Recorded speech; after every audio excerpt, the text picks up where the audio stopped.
Hey guys, tonight we're not just telling a story. We're marching straight into the fog-drenched horror that terrified medieval Europe for centuries.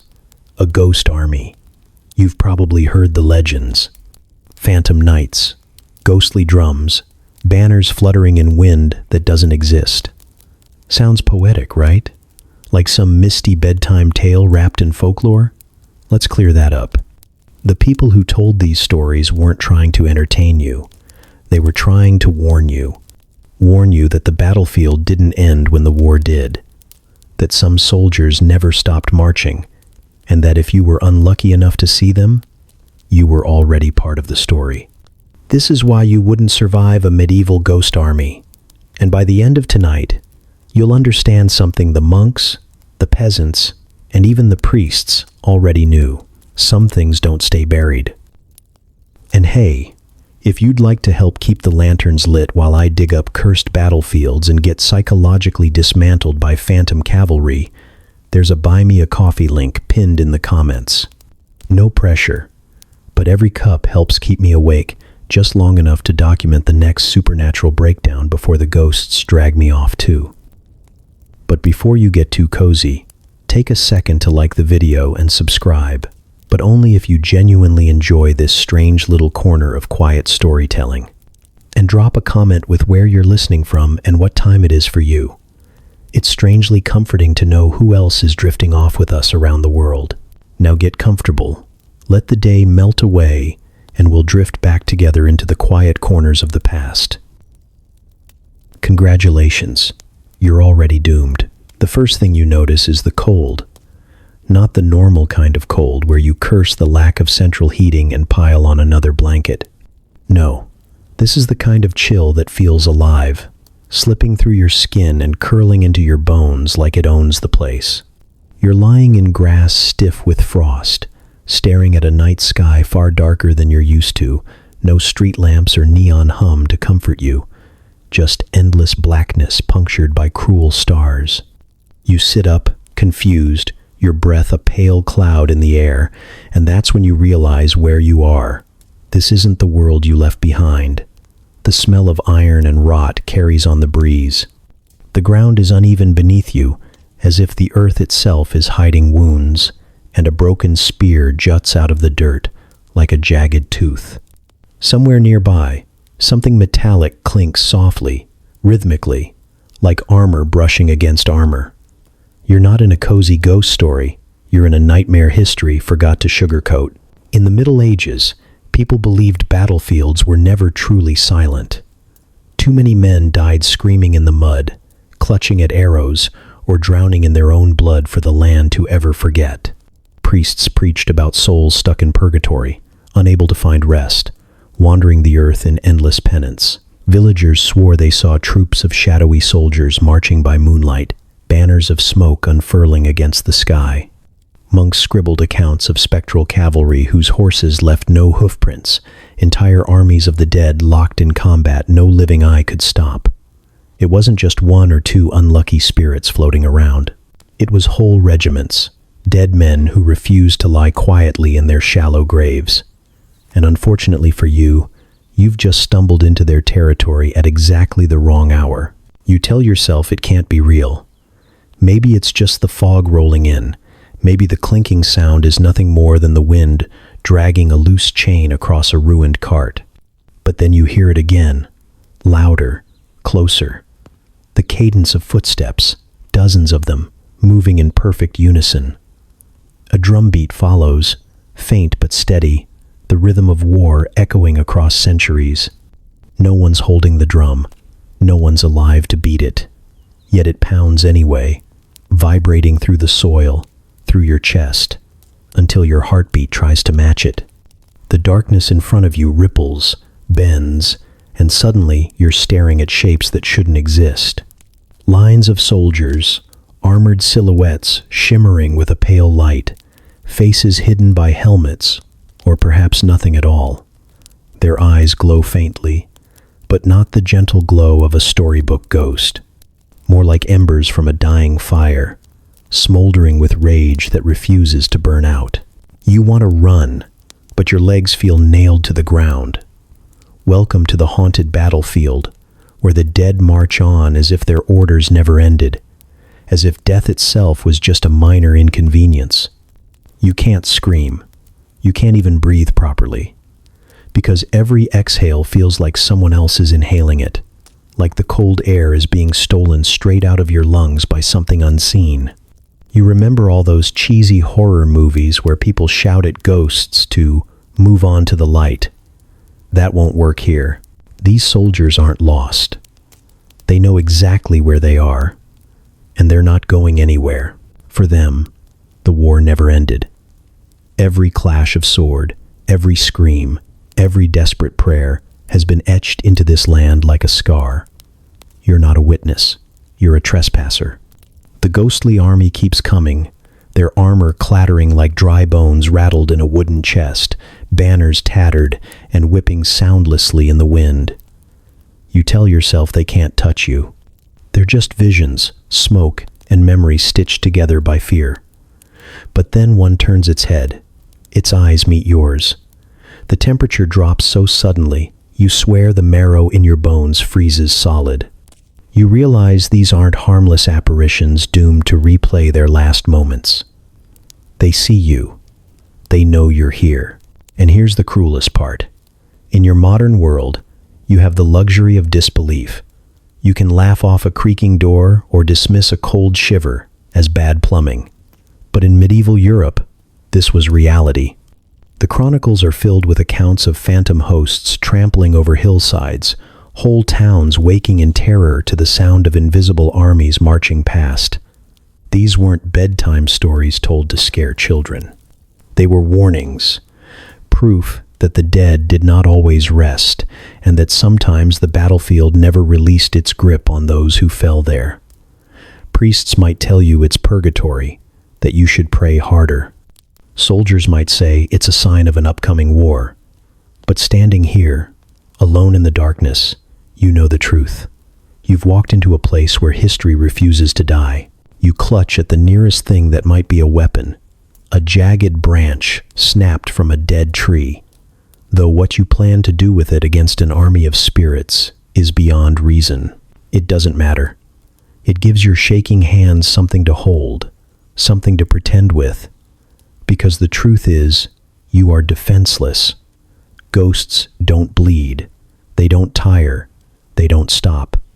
Every story you've ever heard about valor and courage collapses here.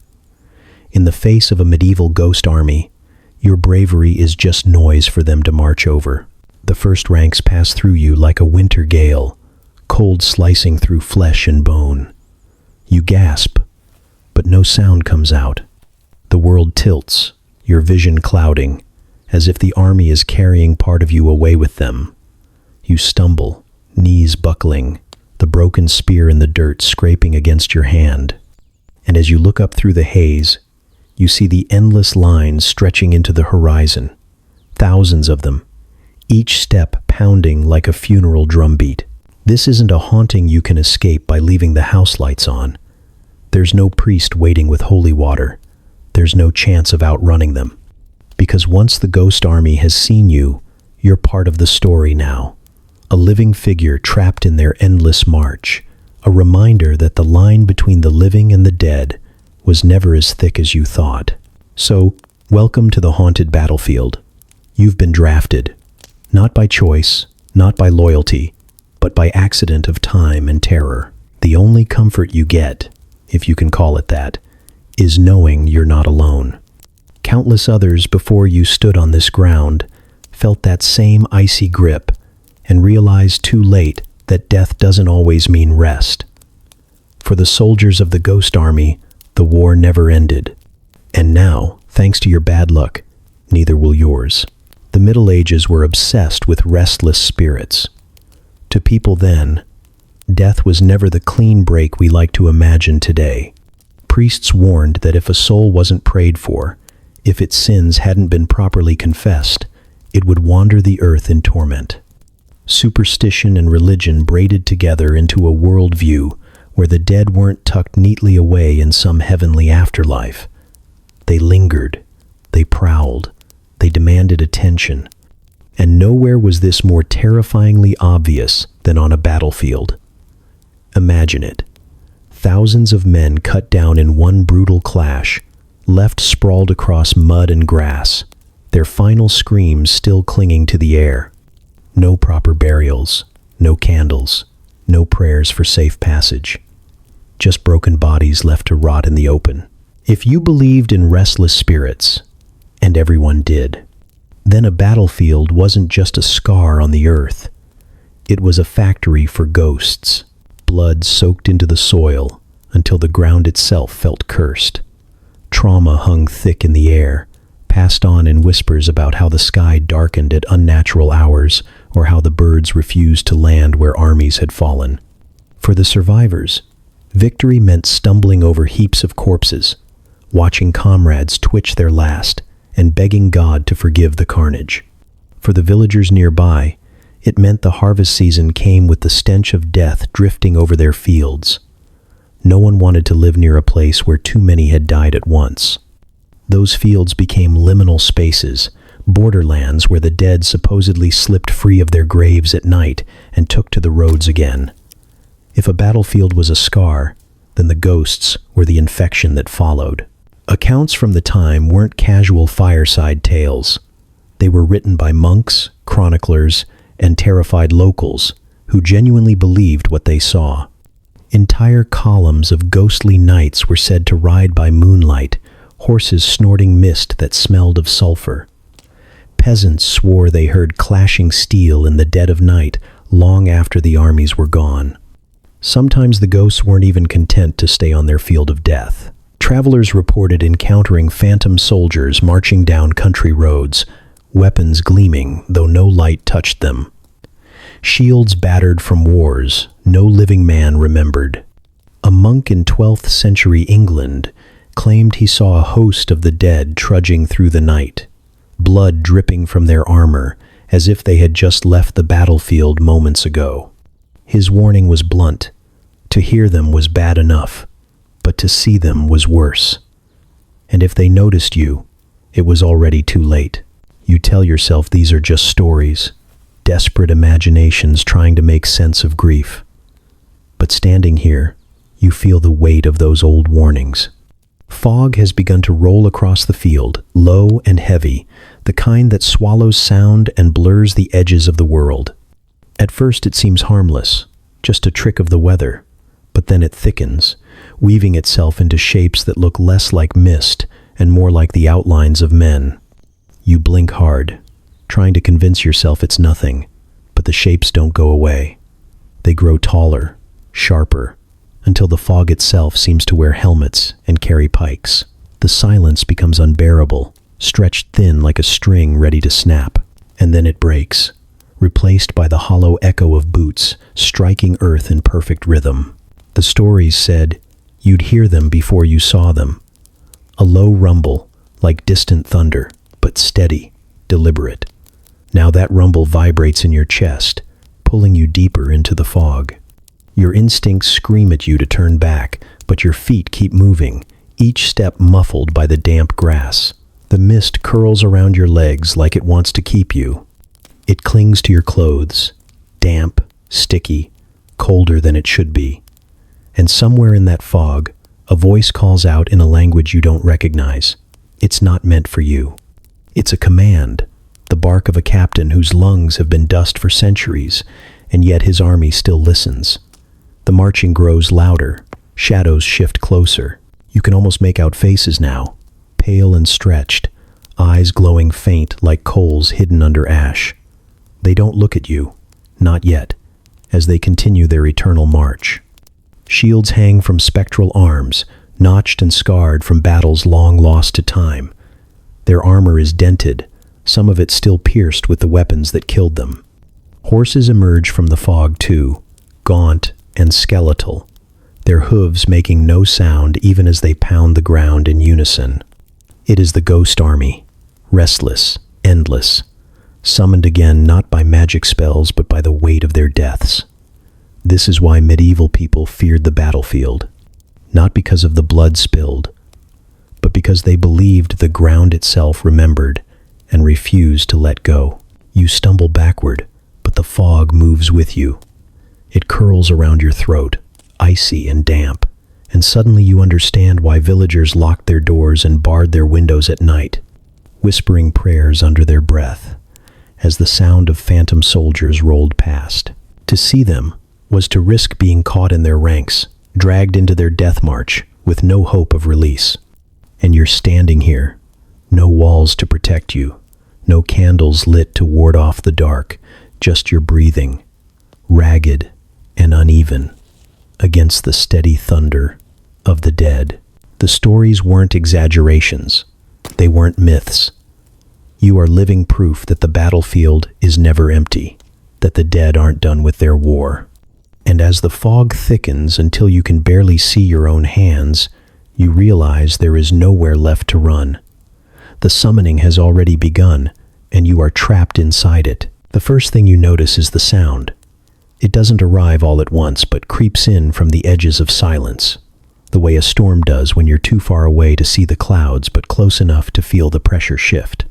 It begins as a faint clatter, like someone dragging a chain through wet grass, and then it grows until the very air seems to rattle with it. Armor. Thousands of pieces of metal shifting, scraping, colliding in rhythm. Helmets knocking against breastplates, swords clinking in ghostly scabbards, shields shivering as though carried by unseen hands.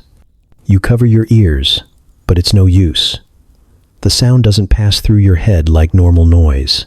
It vibrates inside your bones, as though your own skeleton is part of the orchestra. Then the drums begin. Not cheerful festival drums, or the kind that make you want to march in a parade.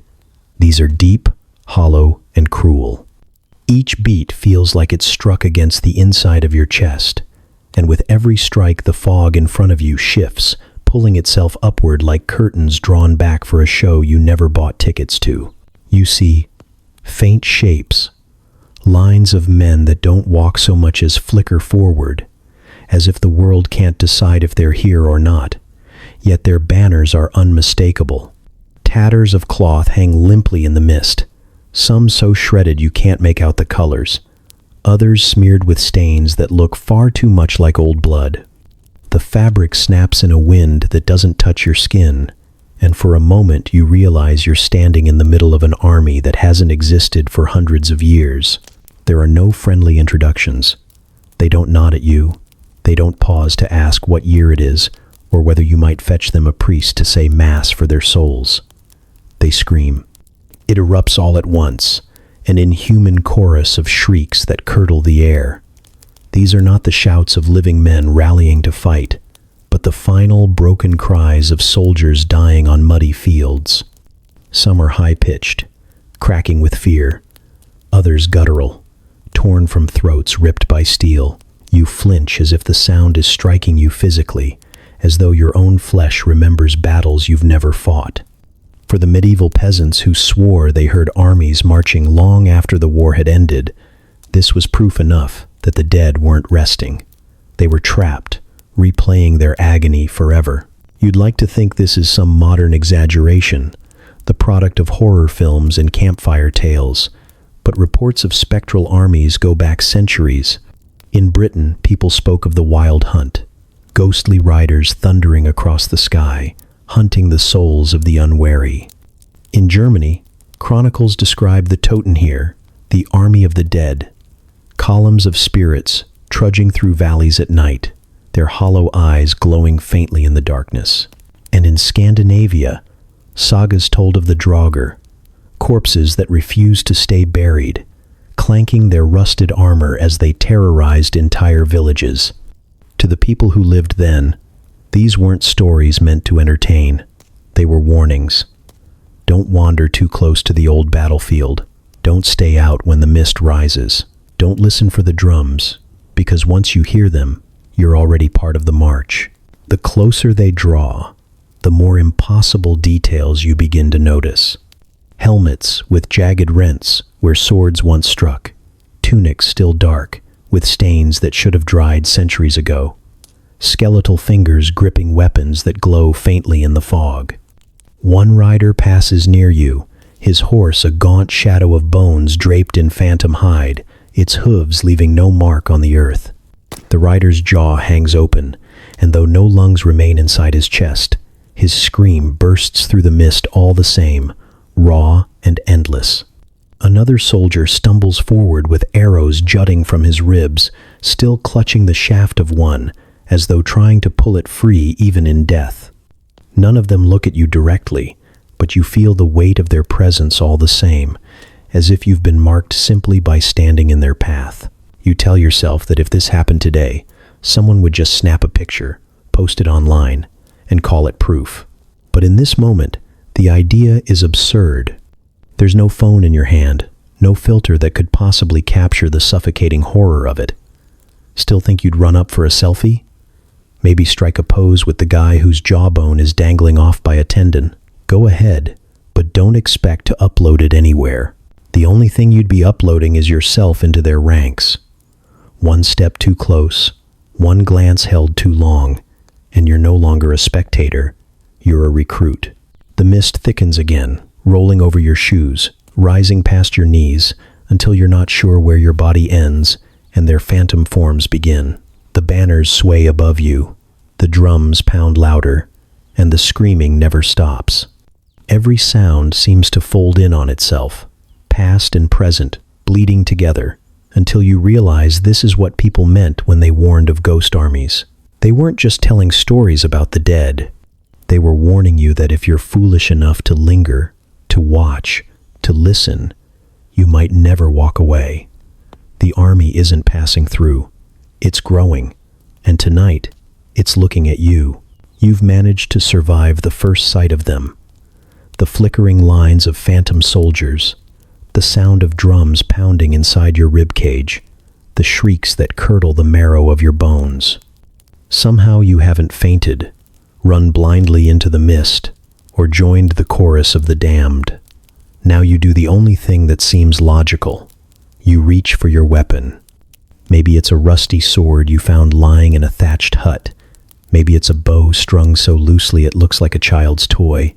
Or if you're really lucky, maybe you've got the full knightly kit, chainmail clanking, shield strapped to your arm, sword gleaming in the pale moonlight.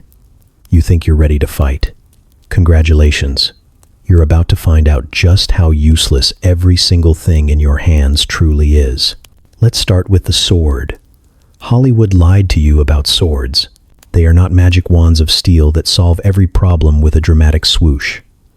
They're heavy, they're awkward, and they get dull faster than your patience at a medieval sermon. Against flesh and bone, fine.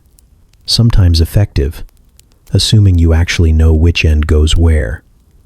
Against phantoms, swing all you like, and you'll connect with nothing. The blade passes through their armor, through their faces, through the ribs where their hearts should be, and the only thing you've accomplished is exhausting yourself while the ghost stares back, unimpressed. Your opponent doesn't bleed, doesn't flinch, doesn't even blink. It simply keeps screaming and marching. Your weapon isn't a blade here. It's just a shiny stick you're lugging around like an idiot in a fog bank. You think maybe a shield will help, right? Something solid between you and them? Wrong. You can raise that wooden plank covered in boiled leather as high as you want, but what exactly are you blocking? Ghostly arrows made of mist? A phantom sword that doesn't even exist in this dimension? The shield was designed to stop spears, not screams. It does nothing to protect you from the cold that seeps into your marrow, or the sudden clawing fear that grips your stomach when one of them passes straight through your arm. You could hide under that shield until your arms give out, but you'll still be shaking, sweating, and completely defenseless as the air grows heavier with the weight of their presence. You're holding furniture while your soul is being peeled away. So what about arrows? Good idea in theory, until you let one fly and watch it vanish into the mist, as though the fog itself swallowed it whole. Crossbows, longbows, doesn't matter. You could fire 100 bolts into the night, and the only thing you'd hit is your own growing despair. In medieval chronicles, soldiers swore they loosed volleys of arrows at spectral armies, only to watch the shafts pass harmlessly through glowing figures. It was like trying to pin down smoke with toothpicks. You don't even get the satisfaction of seeing the phantom flinch. Instead, you hear the hollow sound of laughter echoing back, as though the army itself is mocking your attempts. And maybe it is. Maybe every clang of phantom armor is really just the dead applauding your hopeless stupidity. But the real punchline comes when you remember that knights and soldiers in the Middle Ages already knew this. They weren't stupid. They saw the same things you're seeing now. The mist, the marching, the shrieking shadows, and realized iron couldn't stop what had no body. Chroniclers wrote that only relics, prayers, or divine intervention could fend off a ghostly host. Men marched into battle carrying splinters of the true cross, or bones of saints dangling around their necks like spiritual shields. Some carried charms or whispered entire psalms as though their lungs were more effective than their blades. Did it work? Maybe once in a while, or maybe the ghosts simply didn't feel like tormenting them that night. Either way, you're out of luck, unless you happen to have a holy relic stuffed in your pocket. Say, the mummified toe of Saint Whoever. You're not warding anything off. Even if you drop your sword, ditch the shield, and fall to your knees in desperate prayer, remember that your voice is one among millions. The church bell rings every day. Peasants mutter prayers morning and night. Entire congregations chant hymns until their throats bleed, and still the fields are filled with restless armies. If holy words could solve this, medieval Europe wouldn't have been haunted like a cursed carnival from one end to the other. Your desperate prayers are just background noise, joining the thousands of terrified voices that have already begged for mercy across the centuries. The ghosts didn't listen then. They're not listening now. Picture it. You standing there, sword raised high, shield braced, arrows at the ready, a full arsenal of tools designed for the flesh and blood world. In front of you, an army that died 500 years ago, still wearing the wounds that killed them, still screaming the screams that ended their lives. They march through your defenses as though you're not even there. You slash, stab, and swing, each effort more desperate than the last, and you may as well be flailing at shadows in your bedroom. Only this time, the shadows scream back. The deeper hopelessness sets in, the heavier your sword feels, until you realize you're dragging around dead weight for the sake of tradition. It isn't a battle, it's an audition, and you just failed. Fear in the Middle Ages wasn't just an emotion. It was an invasion, a hostile force that slipped past your skin and sank straight into your soul. People believed terror itself was a weapon, a tool used by the devil, demons, or the restless dead to pry open your defenses and crawl inside. Priests warned that fear could let spirits possess you, could cloud your faith, could turn your heart from God. To be afraid wasn't simply to tremble. It was to become vulnerable, spiritually naked, as though each shiver carved an opening for something darker to step through. So when peasants spoke of wandering into the mist and being seized by sudden terror, they weren't just talking about goosebumps. They were describing what felt like a spiritual ambush. You understand that now, standing on the haunted field. One moment your knees are locked, your hand still wrapped around the useless hilt of your sword, and the next, your body refuses to respond at all. Your breath shortens, your chest feels crushed by invisible hands, and you can't even scream because your throat has sealed itself shut in panic.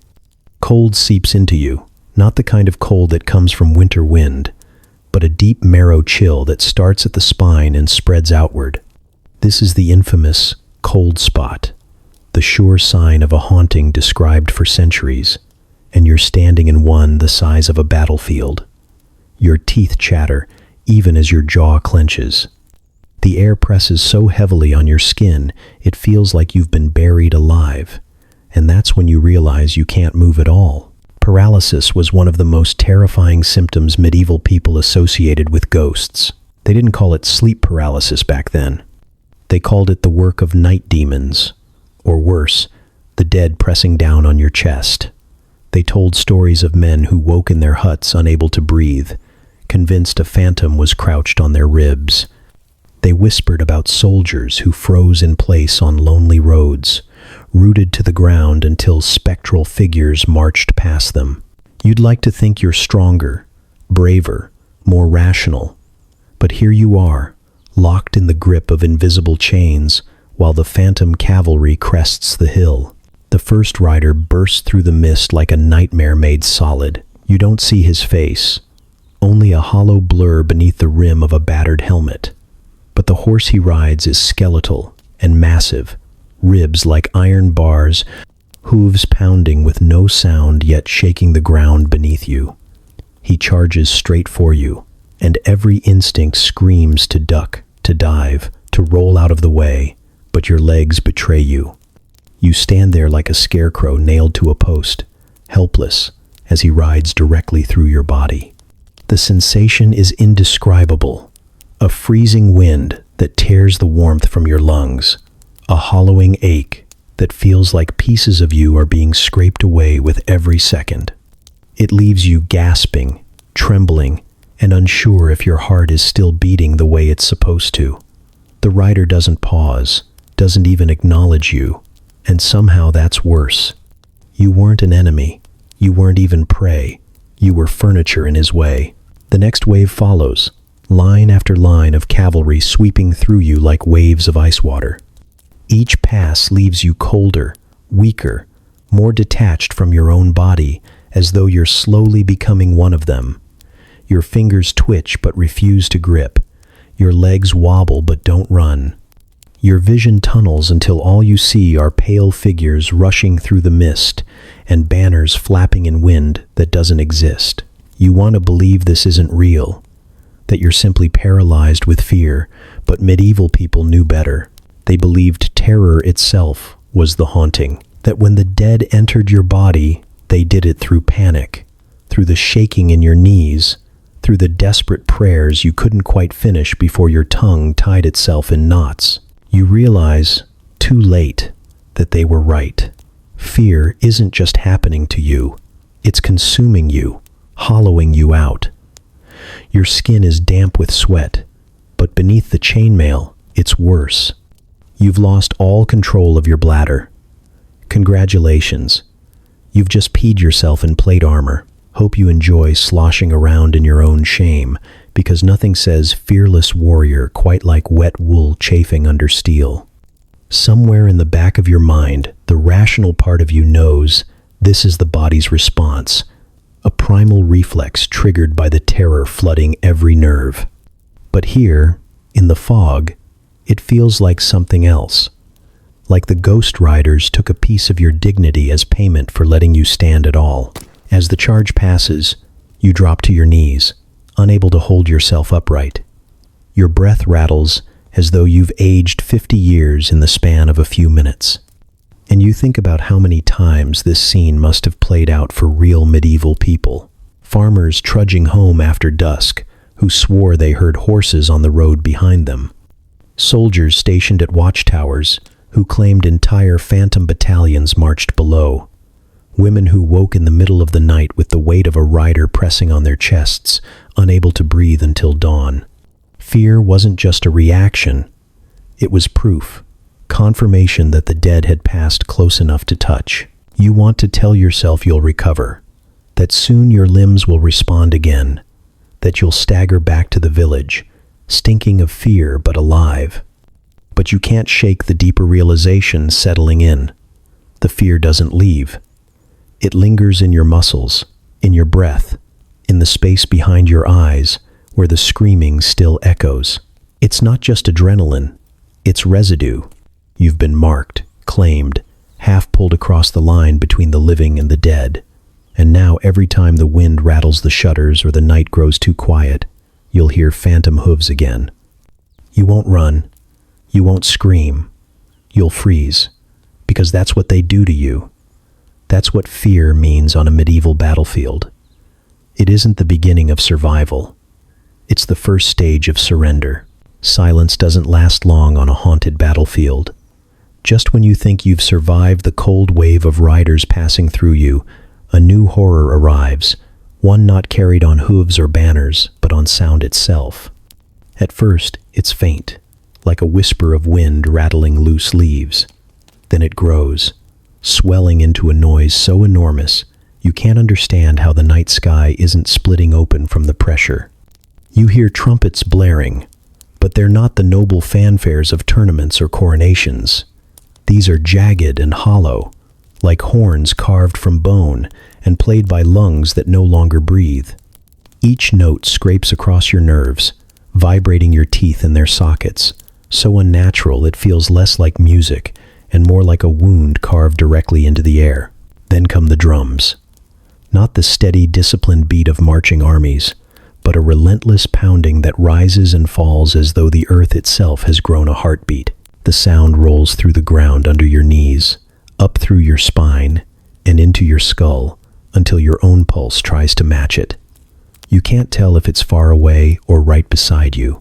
Some villagers once described hearing these drums echoing through valleys for hours, as if ghostly regiments were circling them just out of sight, their invisible parade never stopping. Others claimed they heard them from their beds, entire villages lying awake, listening to phantom processions pounding the night in rhythms that were impossible to escape. The boots come next. Countless boots, each step overlapping with the next, until the sound becomes one rolling tide of leather, iron, and mud.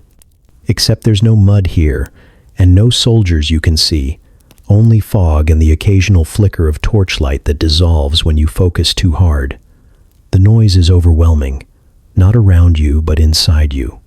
You press your palms to your ears, desperate for even a moment's relief, but it doesn't help. The sound bypasses the air entirely. It doesn't need your ears to reach you. It's already inside your skull, rattling your thoughts like dice in a cup. You try humming, you try praying, you try screaming just to drown it out, but the phantom horns and boots and drums never stop. Your voice is nothing against their endless, echoing chorus. Medieval chronicles are filled with accounts of these spectral soundscapes. In Wales, people swore they heard armies march through the hills on moonless nights, a clattering of armor and horns so vivid they barred their doors and lit candles, waiting for an invasion that never came. In Germany, there were tales of ghostly hunts, entire cavalcades of riders chasing invisible prey across the countryside, their horns howling through forests and fields. In Scandinavia, whole villages described phantom processions passing by at dusk, chanting, stomping, leaving everyone inside their homes pressed flat to the floorboards until the noise faded at dawn. Nobody ever saw the soldiers, not clearly, but the sounds were undeniable, too organized, too deliberate to dismiss as mere thunder or wind. And now, you're in the middle of one. The phantom trumpet call rises higher, shivering through the fog, while the drums pound faster, closer, louder. It feels like they've chosen you as their stage. You realize this isn't noise in the ordinary sense. This is psychological warfare, the kind that never needs a sword or spear because the sound alone dismantles your sanity. Every boom, every blast, every step makes your chest constrict tighter, your breath shallower. The air vibrates, the ground shakes, and yet nothing is really there, nothing you can strike or stop. It's an invasion not of land or body but of mind. The worst part isn't the volume. It's the way the sound organizes itself, patterns forming where none should exist. You swear you can hear commands barked between the horns, though no human tongue makes those words. You swear the drum beats are spelling something, repeating the same cursed rhythm over and over until you almost understand it, almost start to answer back. It feels like they're recruiting you, drawing you in with their endless noise, pounding the resistance out of you until your heart matches their rhythm. The longer it goes on, the less your own thoughts matter. They're drowned out, overwritten by the march. Your vision blurs. The fog itself seems to ripple with each blast of the trumpet, bending and reshaping like the night is taking orders from the sound. You want to believe you'll wake up, that this is nothing more than a fever dream mixed with a bad memory of a battlefield. But you can't wake up, and the sound doesn't stop, and every second you endure it convinces you more that this is how soldiers became ghosts in the first place, not by dying on the battlefield, but by never escaping the music that called them into the ranks of the dead. You dig your fingernails into your scalp, desperate for silence, but it only makes the phantom chorus louder. You try to shout them down, but your voice breaks into nothing. And then, beneath it all, you hear something new. A whisper threading through the cacophony, low and steady, saying your name. Not once, not twice, but over and over, woven into the march as if the entire phantom army knows exactly who you are. That's when you stop struggling, not because you want to, but because the sound has already claimed you. You don't just hear them anymore. You belong to them. And in the distance, another trumpet sounds, calling for the next march. When the church finally gets involved, things don't get calmer. They get louder. In medieval Europe, every unexplainable nightmare eventually found its way to the church steps, and ghost armies were no exception. Priests were supposed to have the ultimate toolkit against restless spirits: bells to drive away demons, relics to ward off evil, holy water to cleanse the ground of its unholy stains. The problem? None of it was designed for 1,000 invisible soldiers stomping through a valley at midnight. When the bells rang, villagers expected the phantoms to scatter like rats. Instead, the sound often seemed to blend with the ghostly trumpets, an eerie duet of bronze and bone that left listeners trembling in the dark. The holy water, meant to cleanse and purify, was flung desperately across fields where no one stood, soaking terrified peasants instead.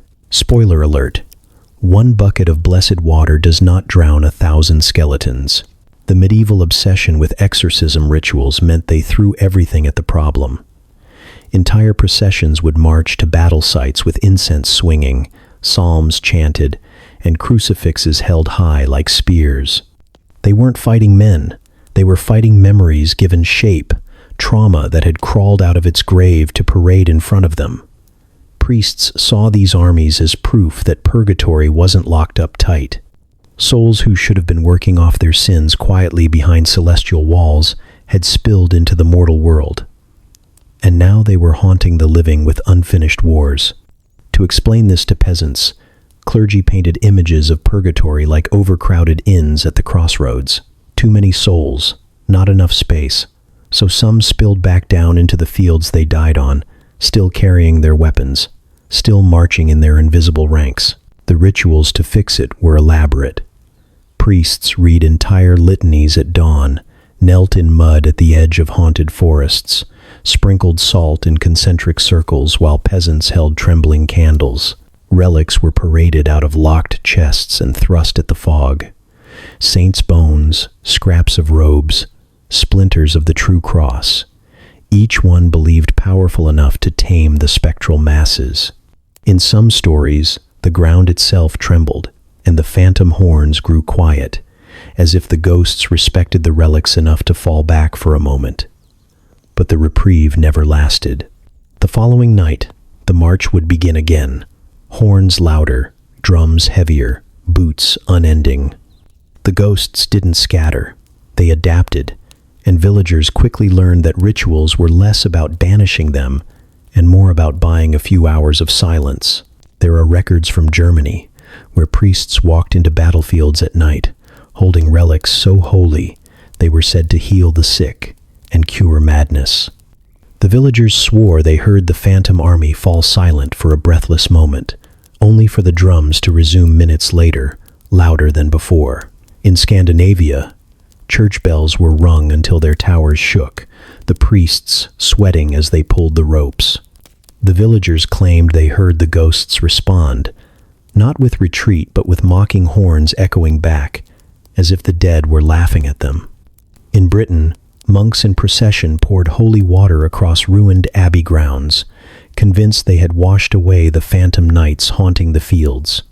The next night, villagers reported seeing those same knights trudging through the wet earth, dripping spectral mud, unimpressed and still armed. For medieval people, this was not just frightening but theologically catastrophic. If the church couldn't stop the ghosts, what did that say about the church's power? Every failed exorcism, every unanswered prayer, hinted at a terrifying possibility. Maybe purgatory wasn't a neat system at all. Maybe the dead weren't waiting patiently for salvation. Maybe they could come back whenever they wanted. Priests had to keep up the rituals anyway, because admitting powerlessness was worse than battling endless phantoms. And so the bells rang, the relics waved, the water splashed, and the chants carried on, even as ghostly banners flickered through the fog, unimpressed by the living's efforts. From your perspective, stumbling into this chaos, it's both tragic and hilarious. Imagine kneeling in the mud while a priest flings droplets of holy water on your face, chanting about salvation, while a legion of ghostly cavalry rides straight through the church procession like it isn't even there. You're clinging to your rosary like it's a sword, and the priest swears this relic once touched St. Peter himself. But the phantom drums just get louder, shaking your bones until your teeth rattle. You glance at the faces around you, pale in candlelight, each person pretending the rituals are working because the alternative, admitting the church can't stop this, is too terrifying to bear.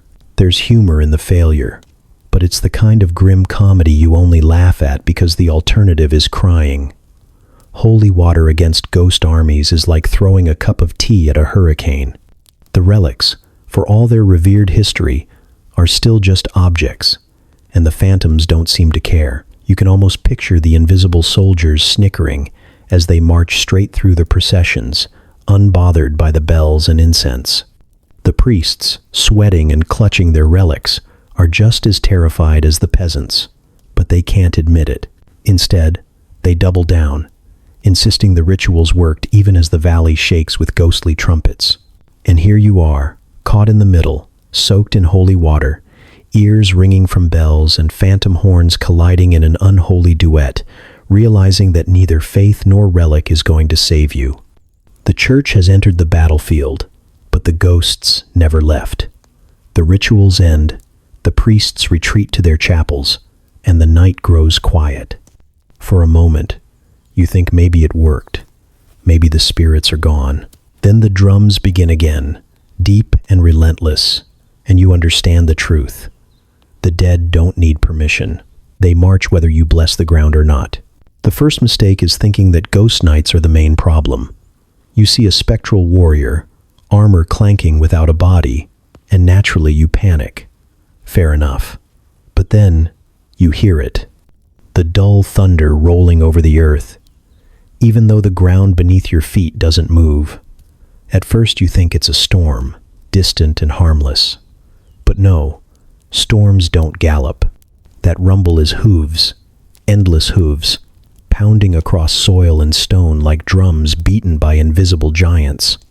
And then you see them, the ghost horses, riders clinging to their backs like shadows wrapped in armor. Knights are terrifying, yes, but their mounts are worse. You can dodge a sword. You can maybe parry a spear. But when an entire cavalry charge of dead war horses comes barreling out of the fog, you're not even a person anymore. You're grass beneath a stampede. In the living world, horses were already medieval tanks. A war horse, armored and trained, weighed more than most people's entire families combined.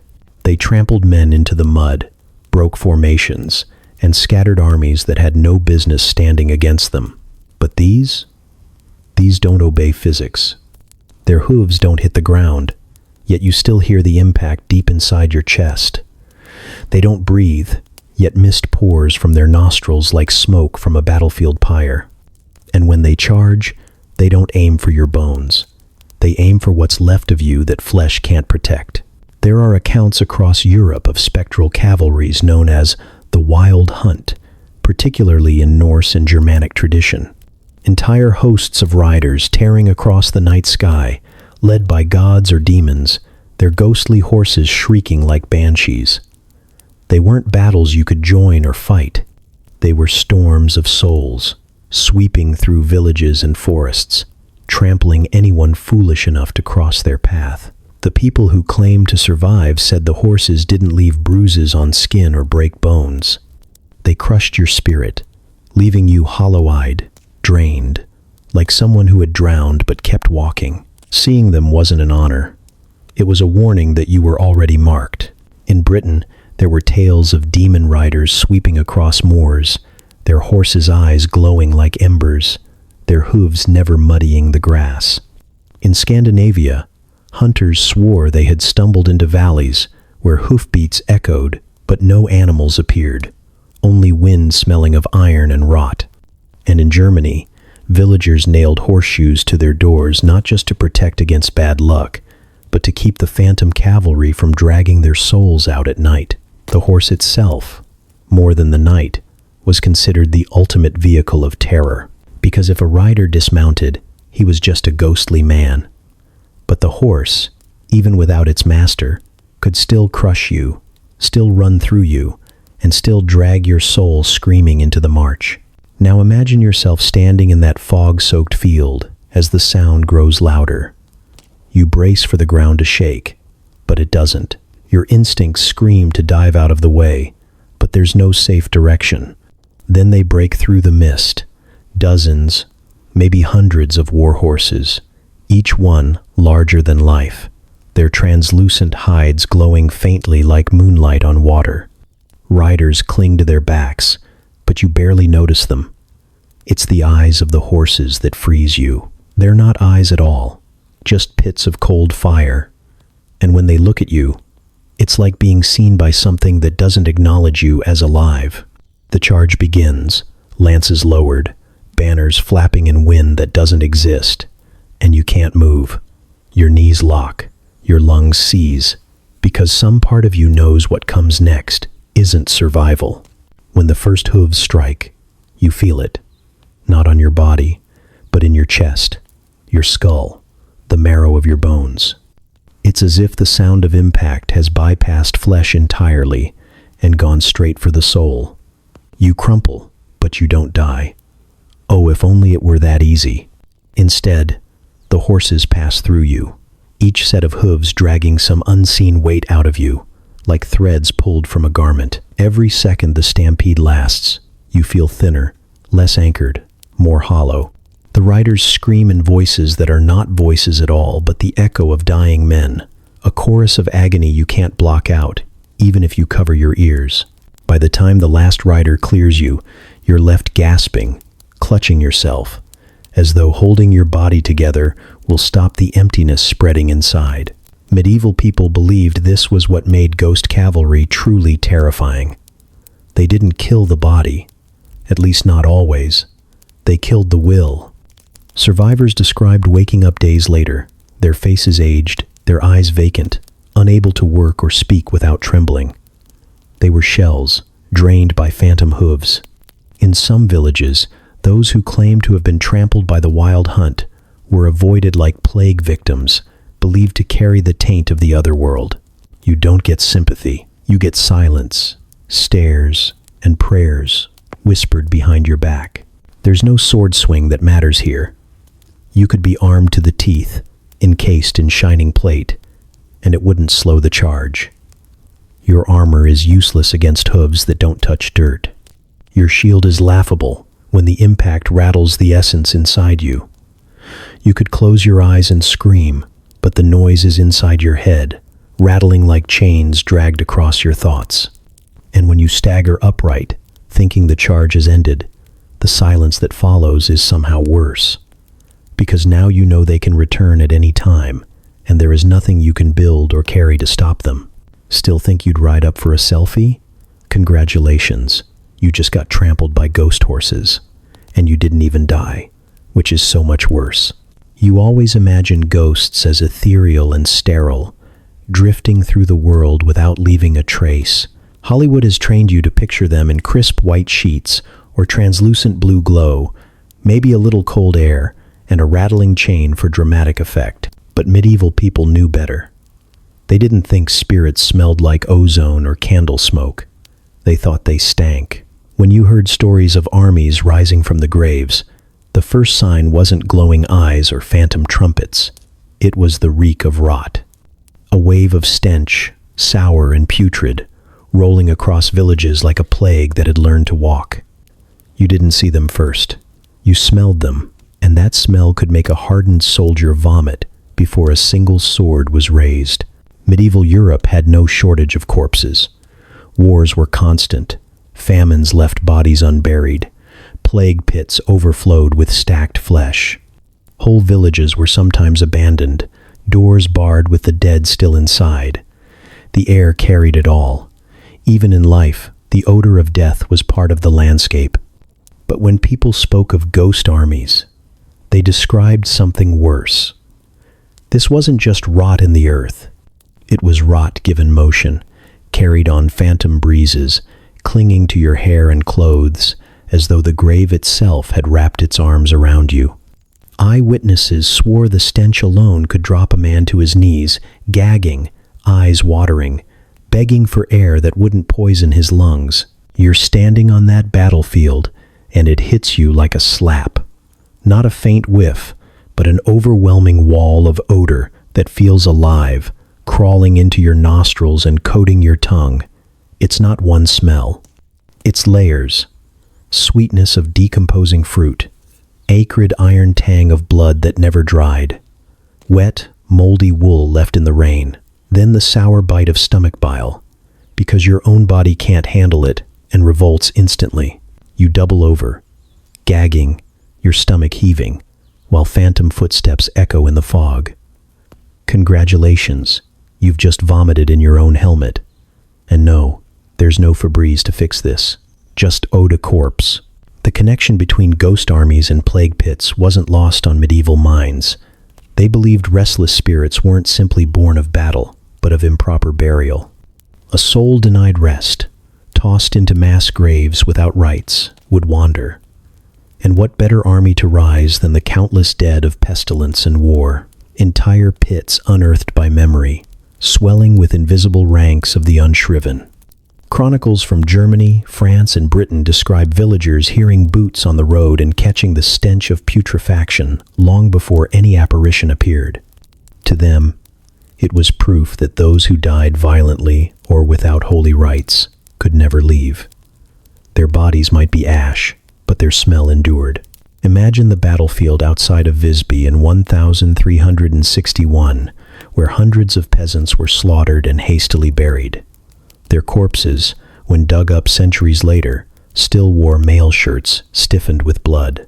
Now put yourself in the shoes of the locals who lived in that aftermath, walking fields that still hummed with death.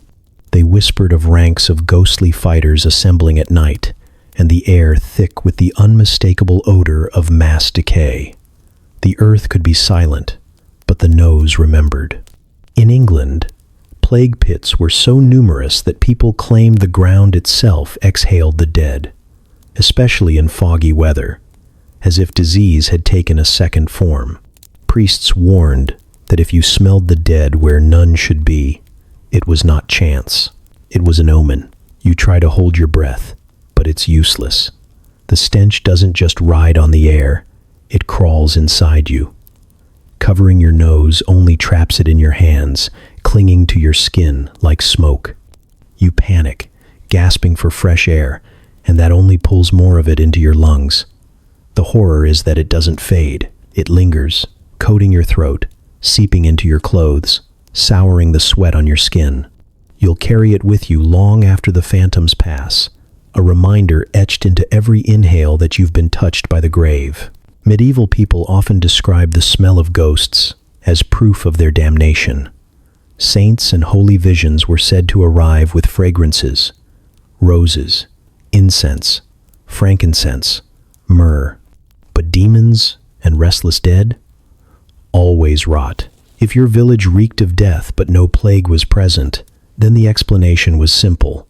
The unquiet souls of the fallen had returned, carrying their stench as a banner of corruption. Priests wrote of entire valleys that reeked like a charnel house when spectral hosts passed through. You didn't just fear what you saw, you feared what you smelled. And the worst part? You can't get used to it. Even hardened gravediggers and battlefield scavengers, men accustomed to decay, swore that the stench of ghostly armies was different. Not natural decomposition, but something sharper, more invasive, almost intelligent in the way it targeted your weakness. It knew when you were about to retch, and it pressed harder, filling your mouth with phantom bile. It wasn't just unpleasant. It was psychological warfare, rotting your courage from the inside. So here you are, bent double, stomach empty, tears stinging your eyes, as the phantom cavalry you can't fight closes in through the haze. You're not cut down by a sword or pierced with an arrow. You're humiliated by your own gag reflex, choking on the invisible perfume of decay, and the dead haven't even touched you yet. They're still marching, still screaming, still carrying the stink of centuries. You thought you'd face them with bravery, but the truth is, you're already broken, not by steel, but by smell. You hear the twang before you see anything. A sharp metallic snap cutting through the fog, followed by a hiss that makes your body instinctively duck. Your eyes scan wildly, but there's no archer, no bow, no feathered shaft cutting through the air, just mist. Your rational brain wants to laugh it off. Maybe the wind playing tricks, maybe your nerves, but your skin knows better. The hairs on your arms rise, your stomach knots, and suddenly, you're very aware that something unseen just took aim at you. Welcome to the world of shadow arrows, where medieval soldiers swore phantoms drew back spectral bows and fired grief itself straight into your heart. The chronicles don't describe gleaming silver arrows or flaming bolts streaking across the sky like Hollywood fireworks. No, the arrows of the dead were crueler. They were invisible, or worse, felt but never seen. People spoke of being struck by a sudden coldness, as though a shard of ice had pierced their chest. Others claimed their lungs locked up, the air forced from them by some unseen projectile. And some didn't bleed at all. They simply dropped to their knees and began sobbing, undone by a sorrow that felt planted inside them like a barbed shaft lodged too deep to remove. Imagine that. Your enemy doesn't cut your flesh. They cut your soul. Medieval records are littered with strange accounts of men who returned from the battlefield untouched by blade or spear, but hollow-eyed, broken. They said they had been shot by shadows. In parts of Scandinavia, the belief was that elves or spirits wielded bows strung with despair, loosing arrows that left no wound yet crippled the strongest warrior. In Germany, peasants whispered of invisible volleys fired over graveyards, and anyone caught walking nearby could collapse without warning, clutching their chest as though skewered. In Britain, stories lingered of phantom hunts, where riders loosed arrows of frost, and those struck were left shivering until death took them days later. There were no shafts to remove, no feathers to collect from the ground, only the memory of impact, the certainty that something unnatural had pierced them. You're standing on the field now, clutching your useless shield like it will matter. You've already realized it can't block ghosts, but your body won't drop the instinct. Another twang, another hiss. And then, it hits you. Not in the skin, not in the muscle, but somewhere deeper. It feels like an iron spike driven between your ribs, cold and merciless, locking up your breath. You stagger, expecting blood to pour out, but when you glance down, there's nothing. No wound, no arrow, just your hands shaking and your chest convulsing as panic rips through you. That's the cruelty.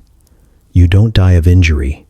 You die of knowing you've been targeted by something you can't fight. The medieval mind understood pain differently than we do. They believed despair itself was a weapon, that spirits could fire sorrow like a bolt from a bow, and to them, it made sense. Soldiers who returned from battle broken but unscarred had clearly been struck by something beyond steel. Priests claimed these were the weapons of purgatory, arrows forged of regret, loosed by souls that hadn't finished their penance. You weren't just pierced. You were infected with the grief of the damned, That's why you feel the sudden urge to collapse and weep, even though nothing visible has touched you. The arrow isn't in your flesh, it's in your will. The reports all describe the same thing. A man standing strong one moment, dropping to the ground the next, clutching his chest or head, eyes wide with terror or streaming with tears. Some wailed uncontrollably, crying out names of loved ones who weren't there. Others simply curled into themselves, hollow, refusing to move. A few wandered off, muttering incoherently, unable to return to their homes. These weren't the theatrics of cowards. These were seasoned fighters who faced swords and spears without blinking but crumbled under the silent volleys of the dead. You didn't laugh at them. You prayed you wouldn't be next. Another arrow finds you. This one doesn't hurt like the first. It unravels you. It pulls out every memory you've buried, every loss, every shame, every fear you've pretended didn't matter. Suddenly, you're reliving the worst moments of your life all at once. The smell of the battlefield is still in your nose, but now it's layered with your childhood, your failures, the people you disappointed, the ones you'll never see again. You try to scream, but it comes out as a broken sob.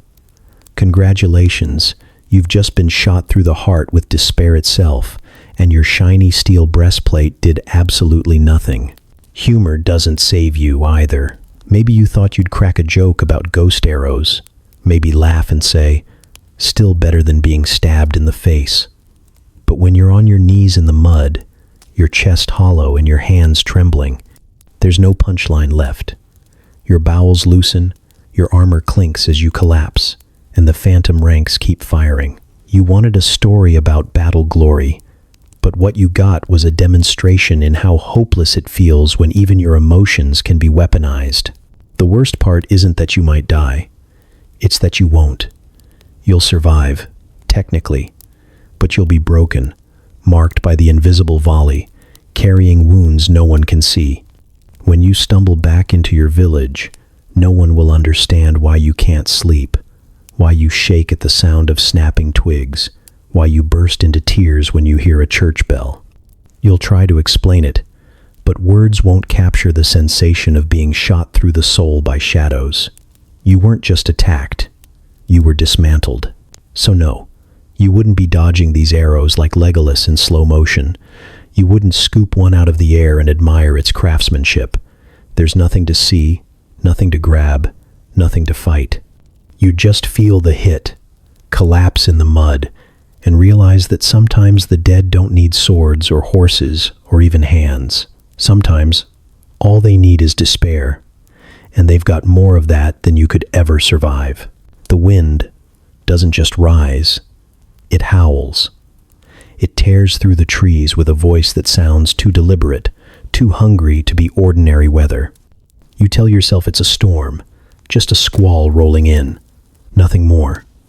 But then the dogs begin to bay. Not dogs you can see, not shaggy curs from a nearby village, but something darker. Their cries roll through the sky itself, deep and hollow like the earth splitting open. You've heard hounds before. This isn't that. This is the sound of pursuit, of teeth snapping in the blackness, of death riding on four legs faster than any mortal can flee. Welcome to the wild hunt. Northern Europe's favorite way of reminding peasants that the dead don't stay politely in their graves. The stories weren't whispered by children around fires. They were confessed by grown men, their voices shaking. In Scandinavia, they said the hunt was led by Odin himself, one eye burning with cold fire as he galloped across the storm clouds, dragging a pack of furious hounds and warriors behind him. In Germany, the leader was sometimes the devil, sometimes a cursed nobleman doomed to chase souls forever. In Britain, they called it Herne the Hunter, or even Arthur himself, not a king but a revenant hunting the living through the night. The details changed with the borderlines, but one truth never did. When the wild hunt rode, you did not go outside.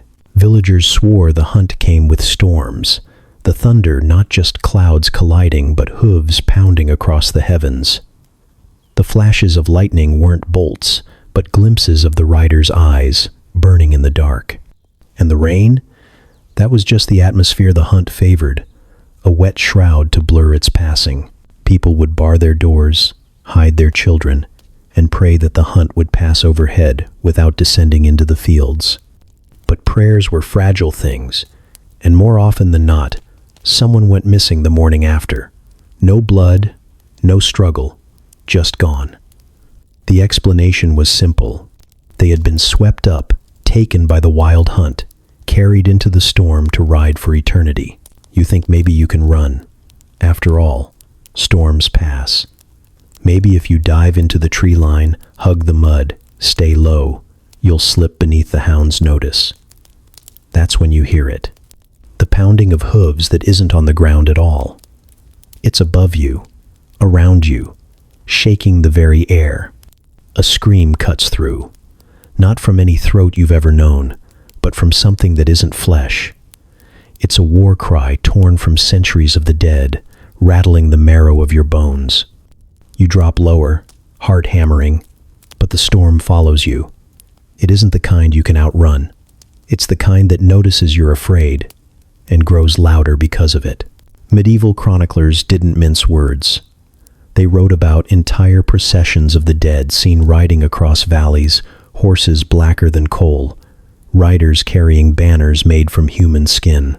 The hounds were skeletal, eyes burning with green flame, mouths frothing with sparks, and if you dared to look too long, you risked being recognized. That was the worst part. The hunt didn't just chase anyone. It chose. It looked down from the storm and picked out souls who seemed unguarded, guilty, or simply unlucky. And once you were chosen, there was no running. People claimed the hunt could enter homes, pass through walls, tear a sleeping body from its bed. So good luck with hiding under the table. Your legs finally move, though it's more stumbling than sprinting, and the mud sucks at your boots with each step. You know, deep in your gut, that you shouldn't be running. That every folktale you've ever heard said flight only draws the hounds closer. But instincts are stronger than stories, and you fling yourself forward, praying you can find shelter before they descend. And then, clear as a blade sliding free from a scabbard, you hear the baying again. Only this time, it's not from above. It's behind you. You don't see them at first. You feel them. The pressure of the air changes, the cold sucking your breath from your lungs. Your vision blurs, not from rain, but from sheer panic. And then, they break through the mist. A dozen riders at least, maybe more, mounted on horses that don't gallop so much as glide. They're huge, cloaked in shadows, faces hidden except for slashes of pale light where eyes should be. The hounds surge before them, jaws wide, their howls forming words you don't understand. For a split second, your brain tries to file it away as thunder and wind. But then one dog turns its head, and you see the grin stretched too wide, the teeth too many, the hunger too sharp. This is no storm. This is pursuit. Villagers in the old days said to throw yourself flat in the dirt, eyes closed, ears covered, pretending you hadn't seen them. To witness the wild hunt was to invite it in, to acknowledge it as real, to step halfway into their world. You, of course, already made the mistake of looking and running and existing at the wrong place and time. Congratulations. You're not just watching the wild hunt. You're part of it now. The riders don't carry swords. They don't need to. They ride through you, hooves striking something deeper than flesh, each impact like a drum beat in your chest. You gasp, expecting bones to shatter, but instead, you feel your thoughts scatter. The dogs don't tear your skin. They rip your resolve. Every bite steals a memory, a fragment of who you are, until you're just stumbling meat waiting to be claimed. You don't die. You just stop belonging to yourself, and then the storm carries you along, another faceless rider dragged into the endless procession of the damned. So yes, the wild hunt arrives. The sky opens, the hounds bay, the riders thunder past, and all your clever plans collapse with you in the mud. You thought maybe you'd hide in a cottage, or duck behind a hedge, or at worst, run faster than a spectral horse. Instead, you learned what medieval peasants knew by heart. You don't beat the wild hunt. You pray you're not chosen. You bar your door, shut your eyes, and if you're lucky, you'll wake up to a storm's aftermath instead of an empty sky where your soul used to be. But tonight, luck isn't on your side. The hounds have your scent, the riders have your name, and the wild hunt doesn't lose. The land itself is against you. That's the first thing you notice when you stumble off the battlefield and think you finally escaped the marching, the horns, the hounds. You tell yourself you'll keep moving until you find a village, a light in the distance, maybe even a cottage where someone will slam the door in your face, but at least give you 4 walls between you and the nightmare. Instead, the ground pulls you deeper into its labyrinth, twisting paths into shapes that don't make sense. You've walked straight for an hour, or maybe 2, yet you end up standing in the same patch of mud, the same gnarled tree leaning at the same impossible angle. The air feels heavier here, thicker, as though the soil itself is breathing, and it is, because in the Middle Ages, everyone knew that certain places never stopped swallowing the dead, and once you wandered into them, you belonged to the land. Medieval Europe was full of cursed ground. The old barrows, grassy mounds hiding ancient bones, were said to be places where the dead whispered through the earth. Ruins of abandoned monasteries groaned with the weight of broken prayers, their stones blackened by centuries of storms and sins. Crossroads were worse still, the dumping grounds for suicides, criminals, and those denied holy burial. People nailed stakes through corpses there to pin them in place, afraid they would rise again and wander. And of course, the battlefields. Fields where too many men had died too quickly, where blood seeped down to stain the roots, where bodies lay unburied because there was no time or strength to bury them all. To the living, these places weren't just unpleasant, they were traps. Once you set foot on them, the land itself remembered you. You try to tell yourself it's your imagination, that the moonlight is playing tricks, that fatigue has scrambled your sense of direction. But every path curves back on itself, no matter which way you go.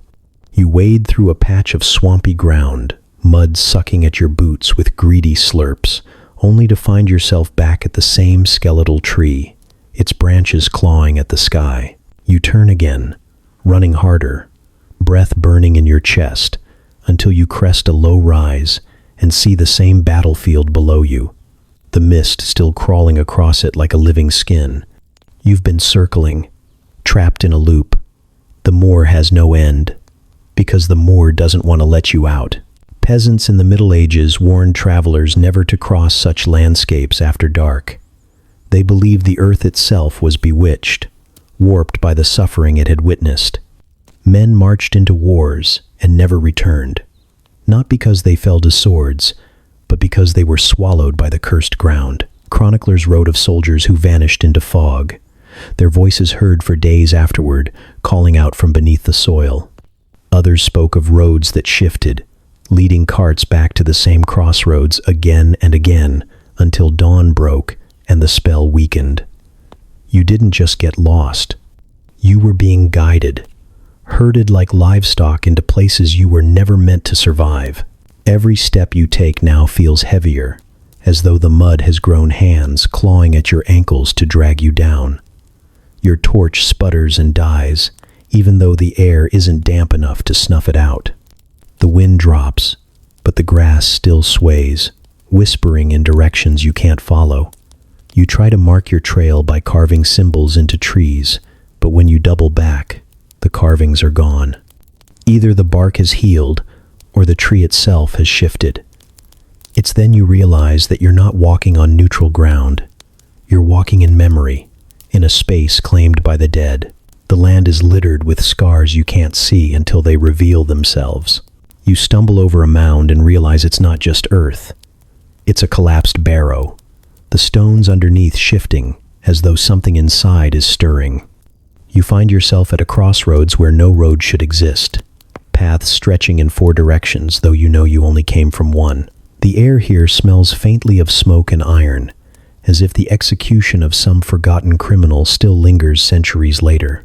You pick a direction at random, march for what feels like miles, and when you finally stop, you're back at the same crossroads, staring at the same stones, the same brittle grass. You laugh then, the kind of laugh that's too sharp, too frantic to be healthy, because you realize this is what medieval peasants meant when they said the ground was cursed. It's not about demons rising up from pits or skeletons dragging you down by your ankles. It's simpler than that. The earth doesn't let you go. It bends paths, twists direction, warps space until every road leads back to itself. You're running in circles inside a centuries-old nightmare. And the worst part is that you're not even surprised anymore. GPS recalculating. You're still lost in the 12th century. The moonlight dims, clouds smothering it, and the fog grows thicker. You stagger forward anyway, boots heavy with mud, eyes raw from sleepless terror. You can't tell whether the sound you hear is your own breathing or whispers rising from the soil. The legend said the land itself could speak, that barrows murmured to those who lingered too long, trying to lure them closer. Now you hear them too, voices muttering in tongues you can't understand, rising and falling like the tide.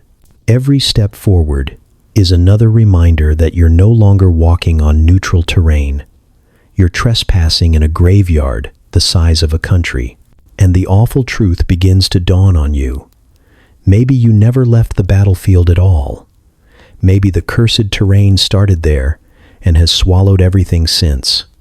Maybe every road, every hill, every moor you cross is still part of the same haunted map, a loop drawn centuries ago by blood and iron. Which means, no matter how far you walk, you're only walking deeper into their territory. And when the drums start again in the distance, faint but growing louder, you realize you haven't escaped the ghost army. You've just been circling, waiting for them to catch up. You think exhaustion will save you. After all, your body is human, not ghostly. It has limits. Muscles ache. Your throat feels like it's been scoured with smoke. Your eyes burn every time you blink. So when you finally stumble into a barn, half collapsed under the weight of terror and fatigue, you tell yourself you can shut it out. Just a few hours of sleep. That's all you need. A roof overhead, hay under your body, the faint warmth of animals shifting in the stalls nearby. Nothing can touch you here, right? Just close your eyes, and maybe by morning all of this will be a bad memory. You curl up, your chest heaving, and force your breathing into rhythm. Hope you weren't counting sheep, because the only thing you'll be counting is how many ghostly hands it takes to drag you out.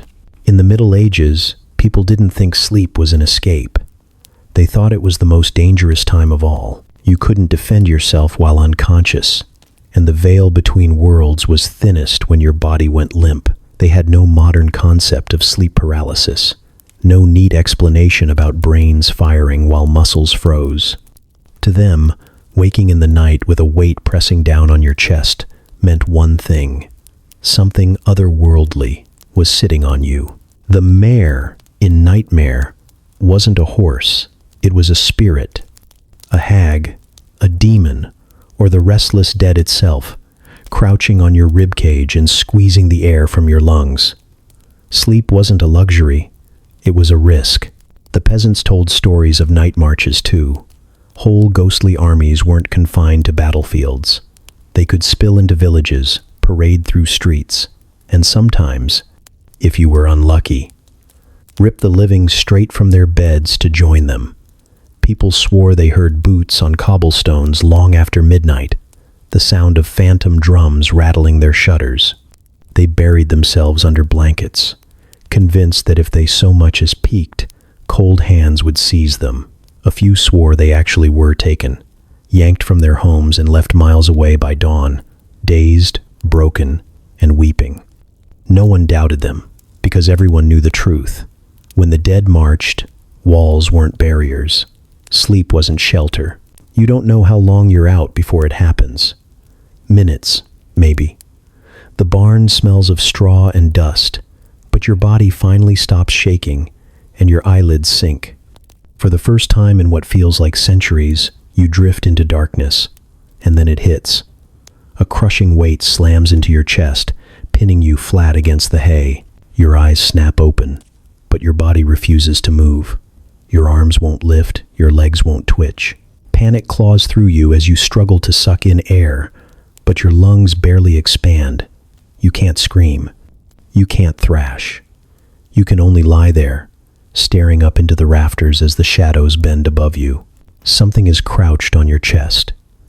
You don't see it clearly, not at first. Just a shape darker than the night itself.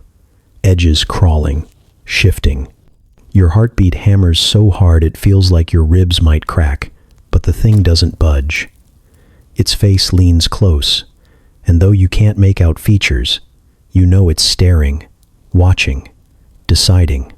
The weight presses harder, and for a moment you swear bones creak inside you. Your vision sparks at the edges, and the smell of earth and rot fills your nose. This isn't your imagination. This is a visitation, and then the hands come. Dozens of them, spectral, pale, clawing out of the hay around you. They latch onto your arms, your legs, your throat, fingers cold as winter water but unshakably strong. They tug, not to kill you, but to pull you, out, away. You thrash inside your mind, screaming silently for your body to fight, but the paralysis doesn't break. The hands drag you down off the hay, your back scraping over straw, your heels digging furrows in the dirt floor. You try to shout for help, but the words choke in your throat, swallowed by the phantom pressing your chest. And still, the hands keep tugging. Villagers told stories just like this, of people who slept in barns or cottages only to wake outside, lying in fields miles from where they lay their heads. They weren't marked with wounds, but their eyes were wild, their voices cracked, their bodies trembling. They claimed ghostly soldiers had come for them, dragging them into their ranks, marching them through the night until sunrise spat them back out. Whether you believed them or not didn't matter. Enough people told the same story that it became part of lore. The night marches weren't a metaphor. They were a cycle, a ritual, a reminder that the line between waking and dead was only as strong as your ability to keep your eyes open. The barn door bursts wide in your mind, though it makes no sound. The night outside is alive with drums and trumpets, the endless rhythm of spectral boots pounding the earth. You feel your body drag toward it, closer to the open blackness where the phantoms wait. Every instinct screams at you to fight, to thrash, to claw at the dirt, but nothing moves. The paralysis holds, stronger than any chain. Your breathing rattles, your chest burning, until it feels like you'll simply suffocate before they finish hauling you out. And then, suddenly, the hands are gone. The weight lifts. You lurch upright, gasping, drenched in cold sweat. The barn is quiet again. The animals stir nervously in their stalls, but nothing else moves. No footsteps, no trumpets, no hands dragging you into the dark, just silence. But the hay is disturbed around you, grooves carved where nothing visible lay. The dirt floor bears the faint trace of furrows stretching to the door, as if something really had dragged you inches at a time. You stagger to your feet, trembling, knowing the truth. You didn't imagine it. You didn't dream it. You brushed against the night march, and the only reason you're still here is because, for now, they decided to let go. But you also know they'll be back. Because this isn't a storm you can sleep through. In the medieval world, sleep was surrender, and surrender meant you were prey. So lie down again if you want. Close your eyes, pretend you can rest, but don't bother counting sheep. Tonight, the only thing you'll be counting is how many phantoms it takes to carry you into the dark. You thought hunger was your own problem. After all, you're still mortal, still breathing, still dragging around a stomach that growls like it wants to gnaw through your ribs. The battlefield left you too rattled to eat, but eventually survival instincts win. You duck into a cottage long abandoned, its roof sagging, its hearth cold. In the corner, you find a pot with something that could pass for pottage if you don't look too closely. A hunk of bread, hard as stone, lies on the table. Not a feast, but enough to remind you what it feels like to be alive. You break it with shaking hands, lift the spoon, and for a heartbeat you believe that you've stolen a little piece. Except you're not alone. You never were. And now the army of the dead has come to eat. The Middle Ages were filled with warnings about feeding the restless dead. Priests and villagers alike believed ghosts needed sustenance, not because they were hungry for flesh and wine in the way of the living, but because they demanded acknowledgement. On All Hallows, people left food outside their doors to placate wandering spirits. Bowls of milk, loaves of bread, bits of meat, all offered not for nourishment, but as a bribe. Deny them, and you risked more than spoiled crops or sick cattle. You risked being feasted upon yourself, not your body, but something deeper. Ghosts, they said, fed on life. The chronicles are blunt. In England, villagers described spectral hosts descending at harvest, snatching the bread left out for them and leaving nothing but crumbs. In Germany, there were whispers of armies that swept through towns at night.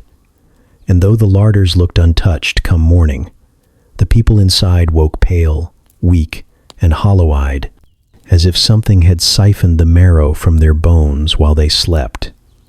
In Scandinavia, offerings were a law, not a kindness. Failure to feed the wandering dead meant the wild hunt might not just pass overhead but swoop down, riders and hounds draining vitality from anyone in their path. Ghosts weren't polite guests. They were predators. Now it's your turn. You raise the spoon to your lips, but the air shifts. The pottage ripples, though no wind touches it. The bread crumbles in your hands softer now, as though unseen teeth are already grinding it down. You freeze, but the food does not. It sinks, vanishes, as if swallowed by mouths you cannot see. The room fills with sound. The faint slurp of broth, the tearing of crust, the hollow clink of phantom jaws chewing what isn't theirs. And then you realize it's not just the food they're devouring.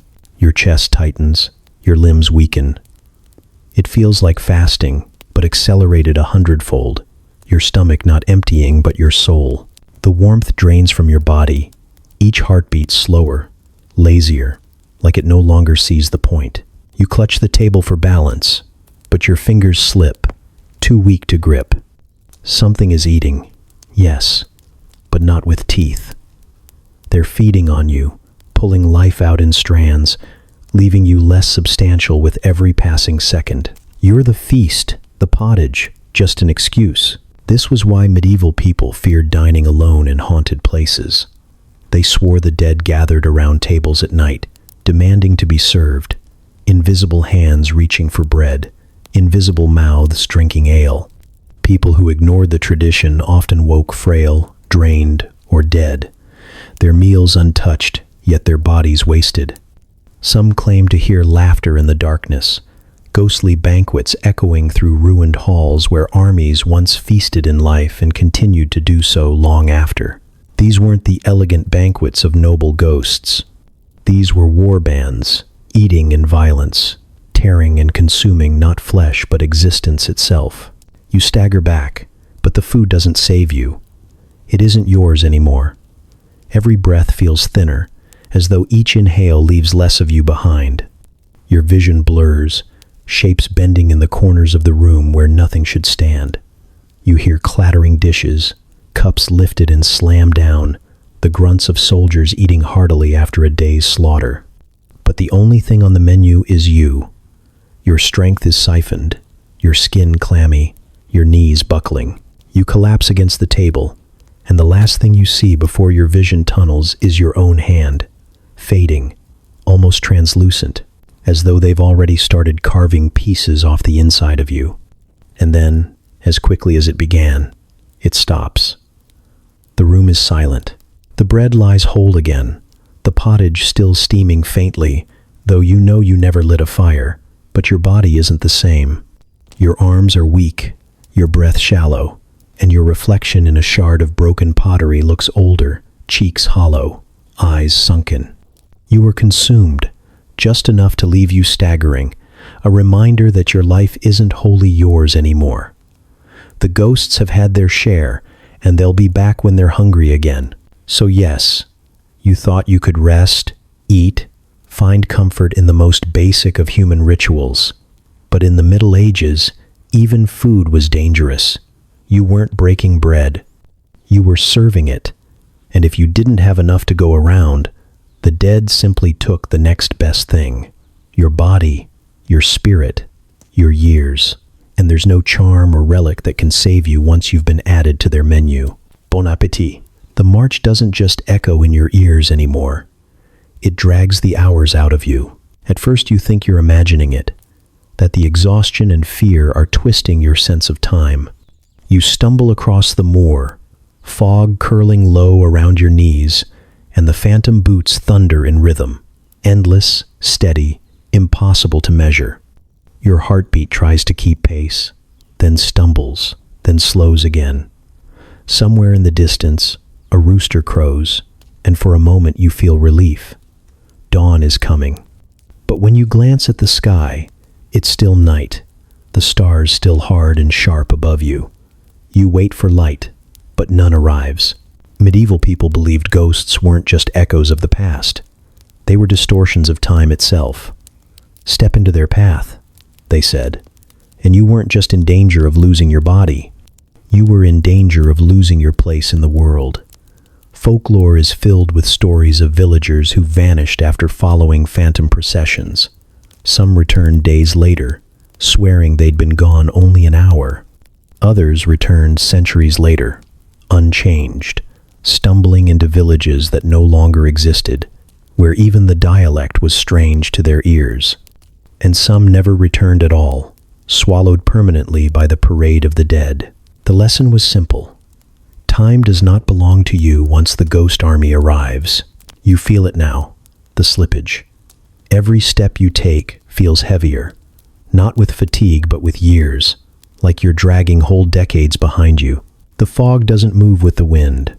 It swirls in circles, always the same, a pattern that loops endlessly back to itself. You swear you walked this same stretch of ground only minutes ago, the crooked tree leaning, the ditch filled with stagnant water.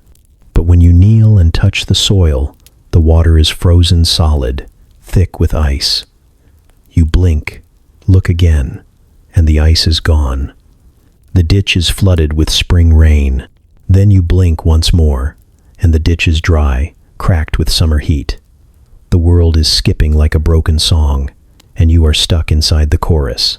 In Britain, there were tales of men who followed funeral processions they thought were real. Priests chanting, mourners crying, coffins carried high. But when they returned to their villages, no one remembered the dead they'd buried, because the man had been gone for 50 years.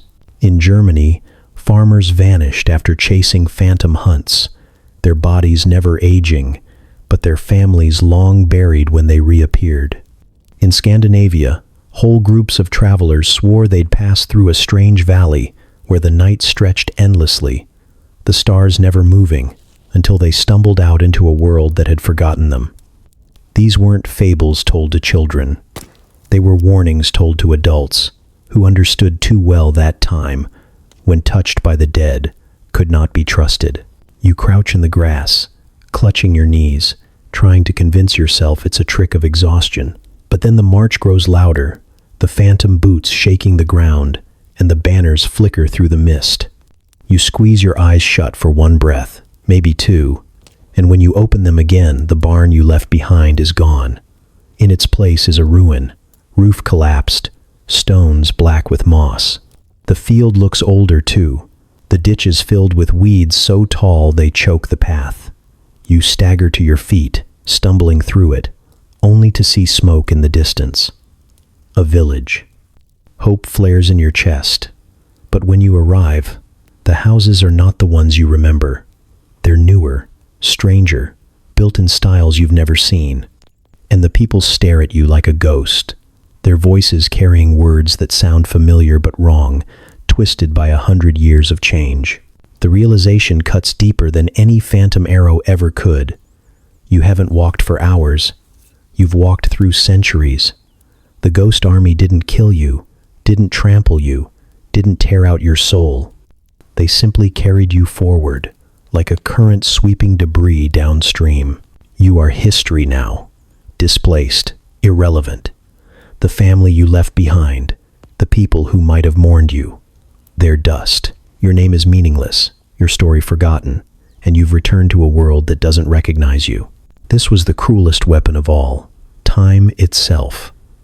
Medieval people feared death, yes, but they feared displacement even more. To die was one thing. To be erased, shifted beyond the reach of memory, was worse. When the ghost army marched, it wasn't just flesh they took. It was context. They stole the years out from under you, leaving you alive but hollow, unmoored, and utterly alone. You try to speak, to tell the villagers who you are, but your words sound wrong even to your own ears. The dialect has shifted. Your tongue feels heavy, and they back away, crossing themselves, muttering that you must be some revenant returned from the fields. And maybe they're right. You are no longer part of the living world. You belong to the night you stepped into, the march that carried you, the centuries that swallowed you whole. So you keep walking, because what else can you do? You've lost the past, and the present won't have you. The mist is already thickening again, and in the distance the horns are sounding. The army is calling for another march. You could resist, but it doesn't matter. You already know how this ends. You blink once, and 100 years are gone. Blink twice, and another 100 follow. Congratulations, you're no longer alive in the 12th century. You are the 12th century, a relic carried forward by the march of ghosts. And soon, when someone else stumbles into the fog, you'll be part of the parade that steals them away. Medieval science wasn't science the way you understand it. It was a stew of superstition, guesswork, and the occasional flash of something resembling logic. When people stumbled out of the fog swearing they'd seen phantom battalions, doctors didn't say ghost army. They said imbalance of humors. The body, according to the great minds of the day, ran on 4 fluids: blood, phlegm, yellow bile, and black bile.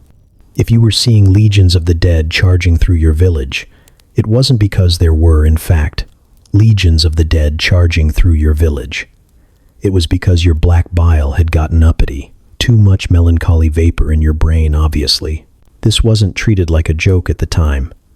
Learned men with expensive robes and titles actually sat you down and explained that your midnight encounter with a cavalry of skeletons wasn't supernatural at all.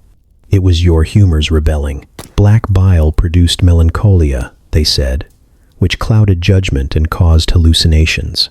Phlegm could slow you down, make you sluggish, and leave you vulnerable to dread. Yellow bile bred fury. So maybe those who came back screaming about fiery-eyed horses simply had too much bile heating their temper. Blood, of course, was the essence of life, so a surfeit of it might make you feverish and delusional. In short, if you thought you saw a ghost army, it wasn't the battlefield. It was you. And the treatment? Oh, don't worry, they had that covered. Leeches.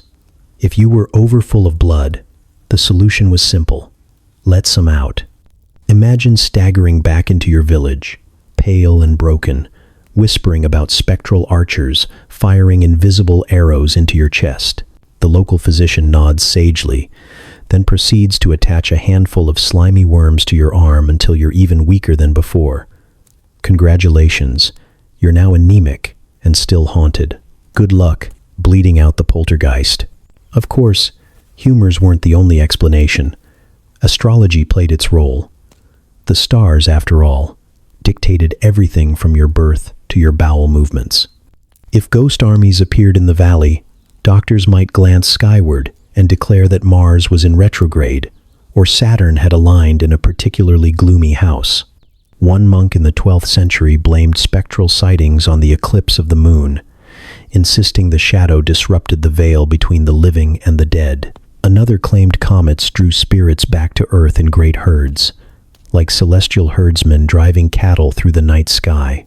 You could insist until you were hoarse that you heard phantom drums rattling your bones, but the local stargazer would just shrug and say it was written in the heavens all along. Then there was miasma, the theory of bad air.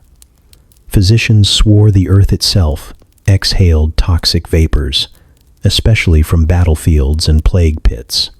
People didn't encounter ghost armies. They inhaled corrupted air rising from the corpses beneath their feet. The stench alone could drive men mad, they argued, filling the brain with nightmares so vivid that whole communities believed they'd seen armies march through the fog. The solution? Burn incense. Fill your lungs with smoke from herbs and hope it smothered the poison. Picture yourself choking on sage and rosemary while spectral riders sweep through the village behind you. Your lungs sting, your eyes water, and the doctor nods proudly as though the problem's been solved. The irony was that none of these explanations comforted anyone. If your body was full of poisonous vapors or melancholic fluids, it meant you were weak, vulnerable, defective. Villagers looked at you differently, not as a witness to the supernatural, but as someone who'd lost control of his own body. Ghosts were terrifying, yes, but they at least implied the world still contained mysteries. Being reduced to an unbalanced sack of bile and vapor was somehow worse. At least when you blamed the dead, you were part of a larger story. When you blamed your own fluids, you were just broken meat. Imagine the scene. You, shaking and pale, trying to describe the spectral cavalry that passed through your chest, the hollow arrows of despair still lodged in your soul. The physician frowns, peers at your tongue, then declares you melancholic. He prescribes a diet of lighter foods, more exercise, and a purge or two to rebalance your humors. Maybe a laxative to flush out the bad spirits hiding in your bowels. You're sitting there remembering the ghostly hound that nearly tore your throat out, and he's telling you to eat fewer onions. Somehow, you don't feel reassured. And yet, for all their nonsense, these theories clung stubbornly to European thought for centuries. Doctors kept leeches in jars, astrologers charted the heavens, monks lit incense in every drafty chapel. Ghost sightings, no matter how terrifying, were always bent until they fit into these tidy categories. No one wanted to admit the dead still roamed the earth, so they twisted the evidence until it looked like biology, or weather, or bad luck in the stars. The people who had actually faced the phantom armies knew better, but their testimony didn't matter. The experts had spoken, and the experts were very certain that your suffering could be solved with a worm and a prayer. And so here you are, sitting weak and pale after a night of terror. Your veins a little emptier thanks to the leeches clinging to your skin, your head swimming with incense smoke, the stars blamed for your nightmares. Outside, the fog still thickens, the drums still roll, the horns still sound. The dead are still marching, oblivious to humors and astrology charts. You know it, the villagers know it, but the learned man insists you're just full of melancholy vapors. You want to laugh, but you're too tired. Instead, you slump forward, hoping maybe, just maybe, that bleeding a pint of blood really will stop the ghost army. It won't. The first time you stagger back to human company and try to explain what you've seen, you discover that survival isn't the end of the nightmare. It's only the beginning of the argument. Because nobody agrees on what a ghost army is, whether it exists or what it means if it does. Half the people you speak to smirk, shrug, and tell you it was nothing more than fog, torches, and nerves. The other half lean in, wide-eyed, whisper prayers under their breath, and insist you've brushed against purgatory itself.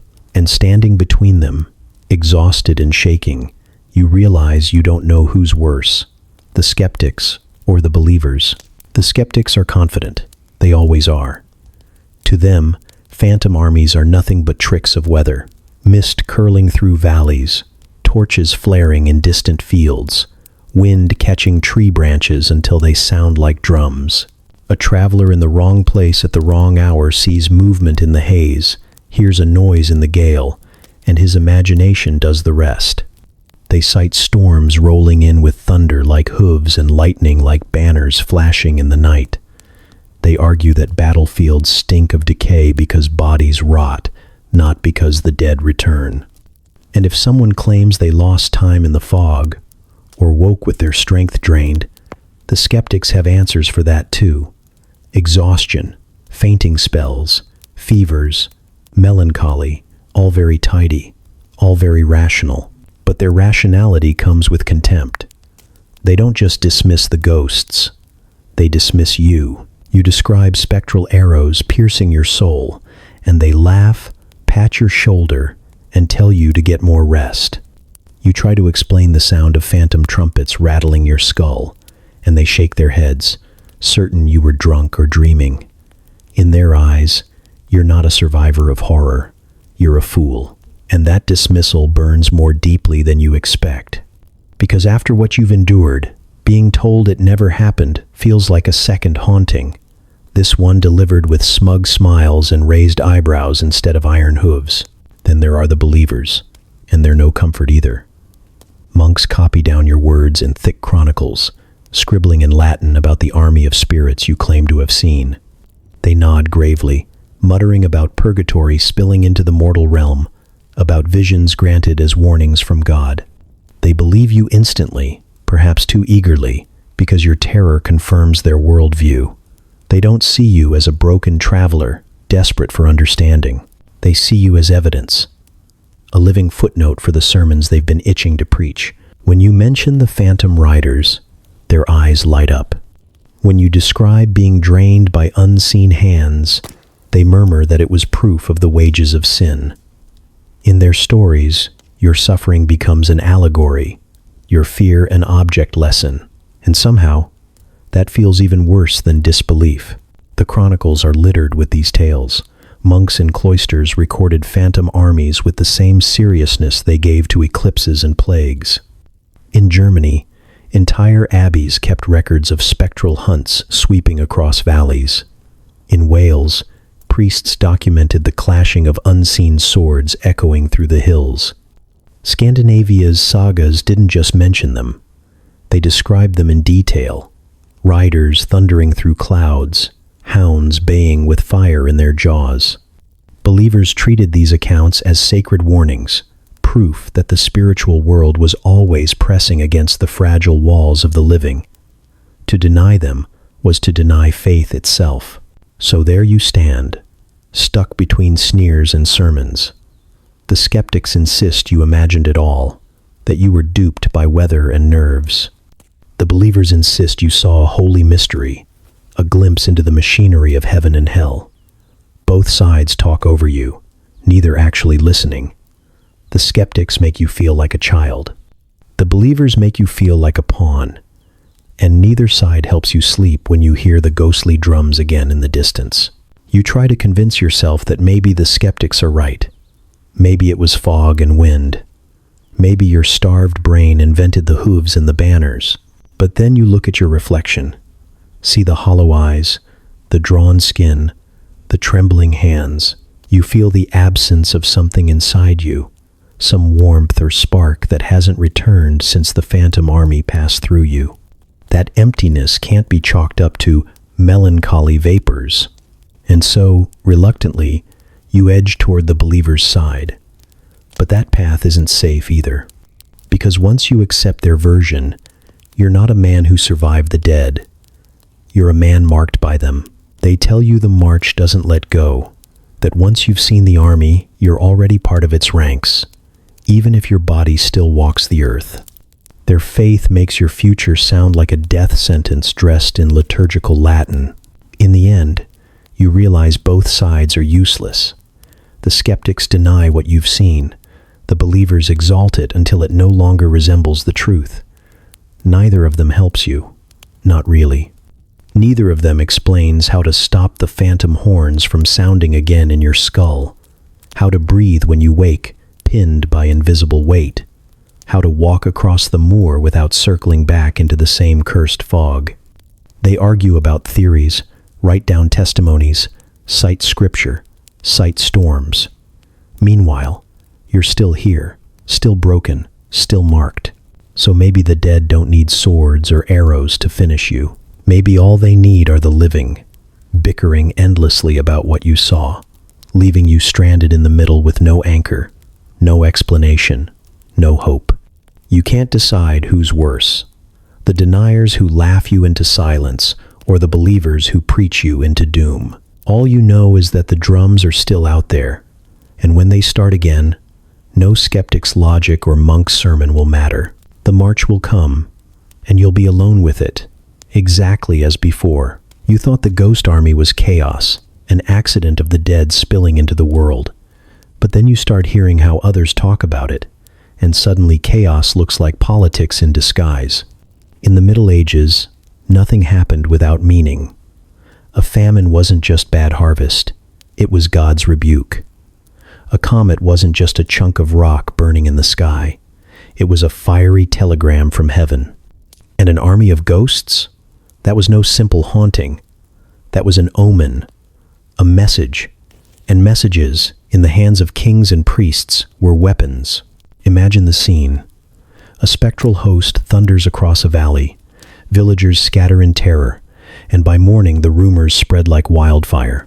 People whisper that the dead marched because of sins unconfessed, because of greed in high places, because of a war about to erupt. Within days, the story reaches the castle. The king leans back on his throne and smiles. To him, the Phantom Parade isn't horror, it's opportunity. Armies cost money. Armies of ghosts cost nothing, yet they terrify subjects into obedience and enemies into hesitation. All he has to do is frame it correctly. The spectral host wasn't random, it was sent. Sent to remind his people that heaven and hell both backed his cause. Chronicles tell us again and again how ghostly armies were folded neatly into politics. In England, a procession of phantom soldiers was said to have marched across the sky before a rebellion, a sign from heaven that the crown was in danger. Chroniclers loyal to the king insisted it was proof that God disapproved of the rebels. Chroniclers on the rebel side claimed it was the opposite. The dead themselves had risen to encourage their defiance. In Germany, a ghostly hunt galloping across the Black Forest was taken as a warning to a baron who had raised taxes too brutally. Villagers said the dead were restless because the living were being crushed, and the baron scrambled to soften his demands before unrest turned real. In France, phantom battalions seen near Orleans were declared an omen of divine punishment on enemies of the crown. Naturally, right before another campaign began. You realize then that the ghost army doesn't just appear at random. Its timing is too perfect, too useful. Whenever kingdoms tremble, the dead arrive. Whenever men mutter about rebellion, phantom horns echo louder. Whenever rulers want to tighten their grip, monks scribble furiously about spectral warnings, and priests thunder from pulpits about the wages of disobedience. The dead march to terrify you into obedience, whether they choose it or not. For kings and priests, the ghosts become propaganda. If you're a peasant, the phantom army means God is watching. If you're a soldier, it means the war you're about to fight is already blessed. If you're a noble plotting rebellion, it means heaven has already judged you guilty. The message shifts depending on who is speaking, but the conclusion is always the same. You should be afraid, and not just of swords, or taxes, or earthly armies. Afraid of the dead themselves, who seem to have taken a side. But what side? That's the question that gnaws at you as you stumble back through villages where bells toll warnings into the night. You've seen the ghostly banners yourself. They didn't look like they belonged to heaven or hell. They just looked like war, endless and unbroken, as if the dead could never stop marching because war itself never stops. Yet everywhere you go, people claim certainty. A monk presses a cross into your hands and says the phantoms are God's way of warning the sinful to repent. A soldier sharpening his blade tells you the spirits are proof of victory. Why else would the fallen march unless to show the living how to win? And a woman at a market stall whispers that the ghosts are no omen at all, but punishment. The land itself, rebelling against endless slaughter. The more you listen, the more you understand. The ghosts don't need to say anything. Their silence is louder than sermons. Because silence lets everyone project their fears, their hopes, their politics onto the march. Kings declare the phantoms support their crown. Rebels declare the phantoms walk with them. Priests thunder that they herald the end times, while farmers mutter they're just proof the land is poisoned. And in the middle of it all, you stand, knowing the truth that no one wants to admit. The ghost army isn't a sign of who will win. It isn't divine endorsement or condemnation. It's a warning, yes, but not the kind anyone thinks. It's not saying one side is righteous and the other is damned. It's saying that war itself is damnation, that every battle leaves scars so deep the dead themselves can't rest. That's why they appear before rebellions, before invasions, before crowns topple. Not because God picked a side, but because the dead are reminding the living what waits for them when swords are drawn. You try to explain this once to a gathering of villagers huddled around a fire. They look at you with wide eyes, listening, nodding, whispering that maybe you're right. Then one of them clears his throat and says the phantoms must be warning against disobeying the lord of the manor. Another insists the ghosts are telling them to rise up instead. The argument begins anew, and you slip away, realizing nothing you say will matter. The dead may be impartial, but the living never are. And so you come to the bitter conclusion that skeptics were never the real problem. Believers weren't either. The true danger is how quickly men twist the march of the dead into a banner for their own cause. Ghost armies aren't random specters on the wind. They are mirrors, showing the living exactly what they want to see. And once men see omens, they act on them. They raise armies, crush rebellions, or start wars of their own, claiming the dead walk with them. But you know the truth. The dead don't walk with anyone. They walk alone, forever. A warning that no one wants to hear. And when you hear their drums in the distance again, you understand that you're not just listening to an army. You're listening to history itself, reminding you that no matter who claims them, war always belongs to the grave. You thought the worst they could do was scare you, trample you, or drain you until your body was a trembling husk. You thought maybe, if you died, it would finally be over. That death was the finish line, the one guarantee that the nightmare couldn't touch you anymore. But that's the cruelest part of all. With a ghost army, death doesn't save you. It enlists you. Medieval people feared this more than swords or plague. Death was expected. Everyone buried a child, a sibling, a parent, sometimes all in the same year. What terrified them wasn't dying. It was what happened afterward. The promise of rest, of heaven, even of purgatory, could be stolen. Ghost armies weren't just apparitions of the already dead. Sometimes they were recruiting drives. They swallowed the living into their ranks, pressed them into service, and forced them to march forever. No rest, no peace, no heaven, no hell. Just endless marching through the fog, armor clanking, boots pounding, banners snapping in a wind that never stopped. You find this out the hard way. One moment, you're stumbling through the marshes, lungs burning, praying you'll make it to a village before dawn. The next, the horns sound again, low and hollow, and the mist thickens until you can't see your own hands. The silhouettes appear first. Riders, archers, foot soldiers, shields, glowing faintly like embers in the dark. You back away, whispering frantic prayers, but the air grows colder, heavier, as though hands you can't see are already gripping your shoulders. You turn to run, but your legs lock, rooted like stakes in the soil. And then you hear the command, not in words, Not in a tongue you know, but in your bones. March. At first you resist. You fight to stay still, to cling to your heartbeat and your body. But the ground itself lurches forward beneath you, dragging your feet in rhythm with the army's tread.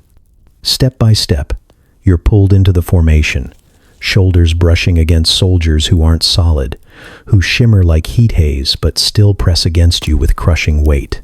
You try to scream, but the sound is swallowed by the horns, by the drums, by the endless rhythm that drowns out thought. You wanted to live. You didn't want to join them. But want doesn't matter. The army doesn't ask. Folklore is filled with accounts of this fate. Men disappearing into phantom processions, seen marching at the edge of villages, eyes vacant, armor rattling though they owned none in life. Wives claimed to hear their husbands' voices in the night, shouting orders in the distance long after they were buried. Chronicles describe processions of the dead with faces that looked uncomfortably familiar. The baker, the miller, the soldier who vanished a year ago, now pale and hollow, eyes burning as they marched among strangers. The wild hunt in particular was feared not for its savagery, but for its recruitment. To see the hunt was to risk being pressed into it, dragged away to ride forever, your screams drowned beneath the hounds. And now it's your turn. Your body jerks in rhythm with theirs, every muscle rebelling, yet every step landing exactly in time. You can't stop it. You can't even stumble. You are carried forward, each footfall a nail hammering the coffin of your old life shut. Around you, soldiers turn their heads, faces half bone, half shadow, their eyes smoldering with recognition. They don't welcome you. They don't speak. They just acknowledge you, as though to say, another one, another conscript, another soul for the ranks. Your heart sinks when you realize what this means. You're not just witnessing the ghost army. You're part of it now. The world of the living grows dim, blurred at the edges, as though your body has already stopped belonging to it. You try to think of your family, your village, the life you left behind, but the memories blur. Every drumbeat wipes one away, replacing it with silence, with obedience. Soon you can't remember the sound of laughter, or the warmth of a fire, or the smell of bread fresh from the oven. All you hear is marching. All you feel is cold. All you are is movement. The worst part isn't that you're trapped. It's that you're endless. There is no battle to fight, no victory to win, no conclusion. The march has no destination. You are cannon fodder for a war that never comes, meat for an army that doesn't need it, locked in rhythm for eternity. Congrats, a bitter voice mutters in your mind. You've been promoted to eternal cannon fodder. And the army laughs, not aloud, but in the rattling of chains, in the clanking of armor, in the endless shuffle of boots across soil that never wears out, no matter how many centuries they've crossed it. Medieval people feared this above all, the theft of their afterlife. Priests taught that proper burial and prayers could shield you, but everyone knew stories of men dragged off mid-sentence, mid-breath, mid-life. To vanish into the army was to be erased, your soul cut out of the cycle of salvation. No heaven, no hell, just fog, forever. And if anyone saw you again, marching at the edge of a field, they wouldn't pray for you. They'd hide. Because once you joined the ranks, you were no longer someone to save. You were someone to fear. You try to fight, but resistance is useless. Every step pulls you deeper. Every drumbeat replaces another piece of yourself. Soon you're not even sure what you were resisting in the first place. Living, dying, it doesn't matter anymore. All that matters is the march, and the march doesn't end. It never ends. So here you are, one more soldier in a war without victory, stripped of your name, your will, your future. The living will whisper about the ghost army that took you, about the unlucky soul pressed into their ranks. They'll shudder when they hear the drums in the distance, and they'll pray it isn't their turn next. But you'll be there, marching among the dead, eyes hollow, armor clanking, footsteps beating the same rhythm you swore you'd never join. And you'll never stop. You stumble through the fog, still trying to convince yourself that what you've seen is too strange, too personal, too impossible to be real. Surely you've gone mad. Surely the ghost army is just a private torment, a nightmare lodged in your chest and masquerading as reality. But then you remember the stories. Not whispers in taverns, not fireside fairy tales, but chronicles inked in steady hands, copied into parchment by men who wore robes, not armor. Men who devoted their lives to writing the truth as they saw it. Monks, priests, historians, people who claimed they saw exactly what you're seeing now. And when their words survive in the pages of brittle manuscripts, it means your horror isn't unique. It's part of the record, a footnote in history. Take Orderic Vitalis, for example, a monk writing in the 11th century. He lived in Normandy, far from your battlefield, yet he recorded one of the most chilling accounts of the supernatural ever put to parchment. According to him, in the year 1091, a priest named Walchelun stumbled across a ghostly host while traveling through the countryside at night. It wasn't a small procession, not a handful of shadows drifting through trees. It was an army. Thousands upon thousands of figures, soldiers in rusting armor, peasants dragging chains, women carrying infants who wailed without voices. They marched in lines, endless lines, a tide of the restless dead stretching as far as the priest's eyes could see. Some were mutilated, faces torn, bodies scorched. Others bore weapons, their edges gleaming faintly as though catching light from a sun that wasn't there. Orderic wrote that Walchelun trembled as the phantoms surrounded him, that he was nearly pressed into their march, forced to walk among them. But somehow, he survived, staggering away with his mind shattered, swearing that what he had seen was no vision but reality. Orderic didn't dismiss him. He preserved the story, convinced it was proof of purgatory overflowing into the world of the living. Generations later, monks copied it again and again, until the Army of the Dead became one of the most famous legends in medieval Europe. And here you are, centuries later, seeing what Walchelun saw. Then there's Heliquin's Hunt, the dreaded phantom cavalcade that haunted Normandy and beyond. It wasn't described by peasants in taverns. It was entered into chronicles, treated as fact. Witnesses swore to seeing riders dressed in black, their faces pale and distorted, galloping through villages with hounds snapping at their heels. They carried torches that burned green, casting sickly light across the night. The noise was deafening. The clatter of hooves, the howling of dogs, the cries of souls dragged along in their wake. Chroniclers didn't laugh it off as weather or imagination. They wrote it down as a warning. For centuries, Heliquin's Hunt was so feared that people barred their doors at the first sound of wind in the trees, terrified the dead would ride through their homes and carry them off. Other monks wrote similar accounts, each eerily consistent. Some described armies of spectral soldiers marching through forests, banners torn, shields dented, yet their ranks impossibly straight.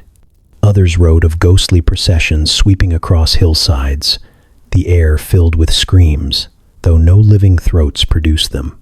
They were careful in their language, recording details as if they were cataloging battles or famines.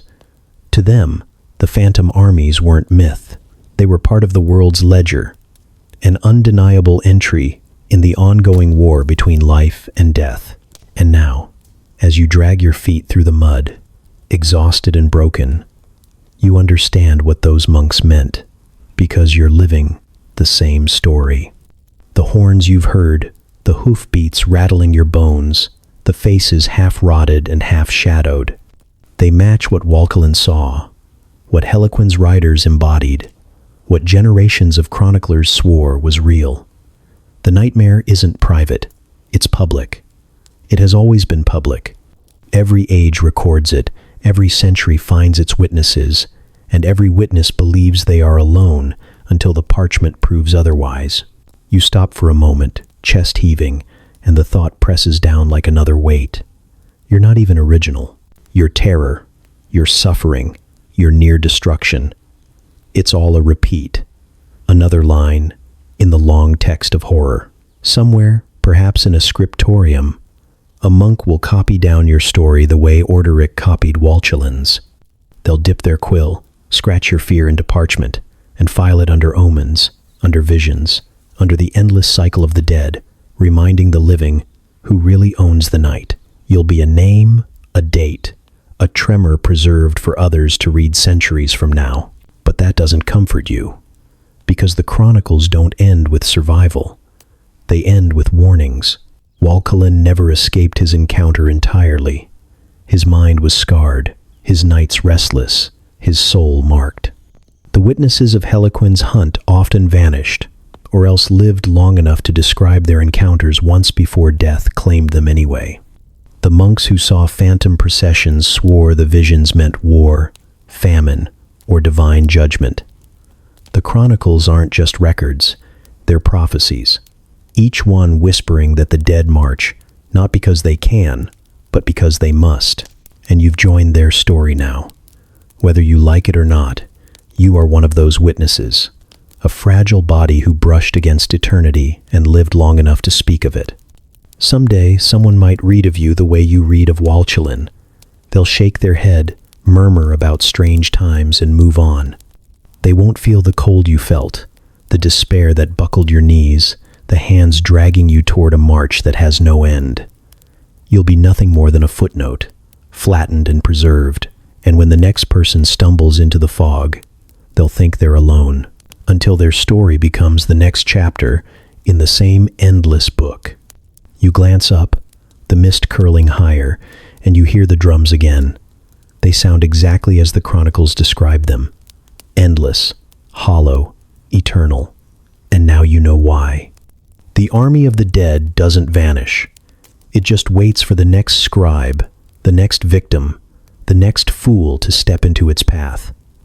And this time, the fool was you. You don't even remember agreeing to fight.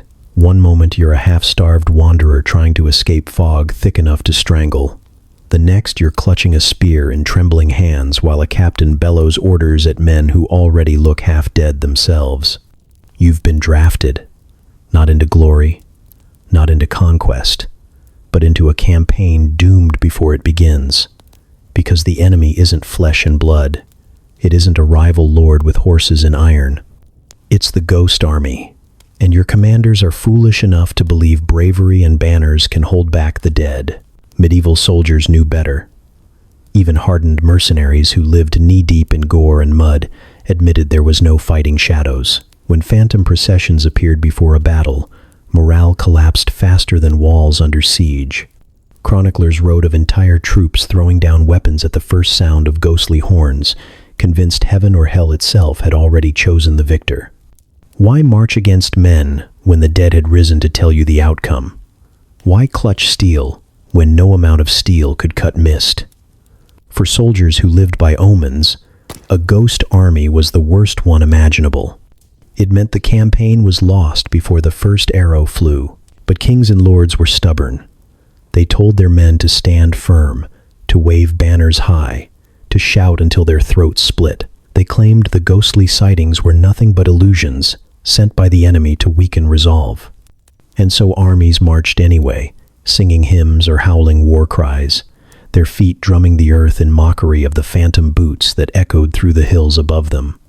It never worked. A real army against a ghost army was not a battle. It was humiliation. The living broke before contact, and if they didn't, the phantoms broke them soon after. You see this firsthand.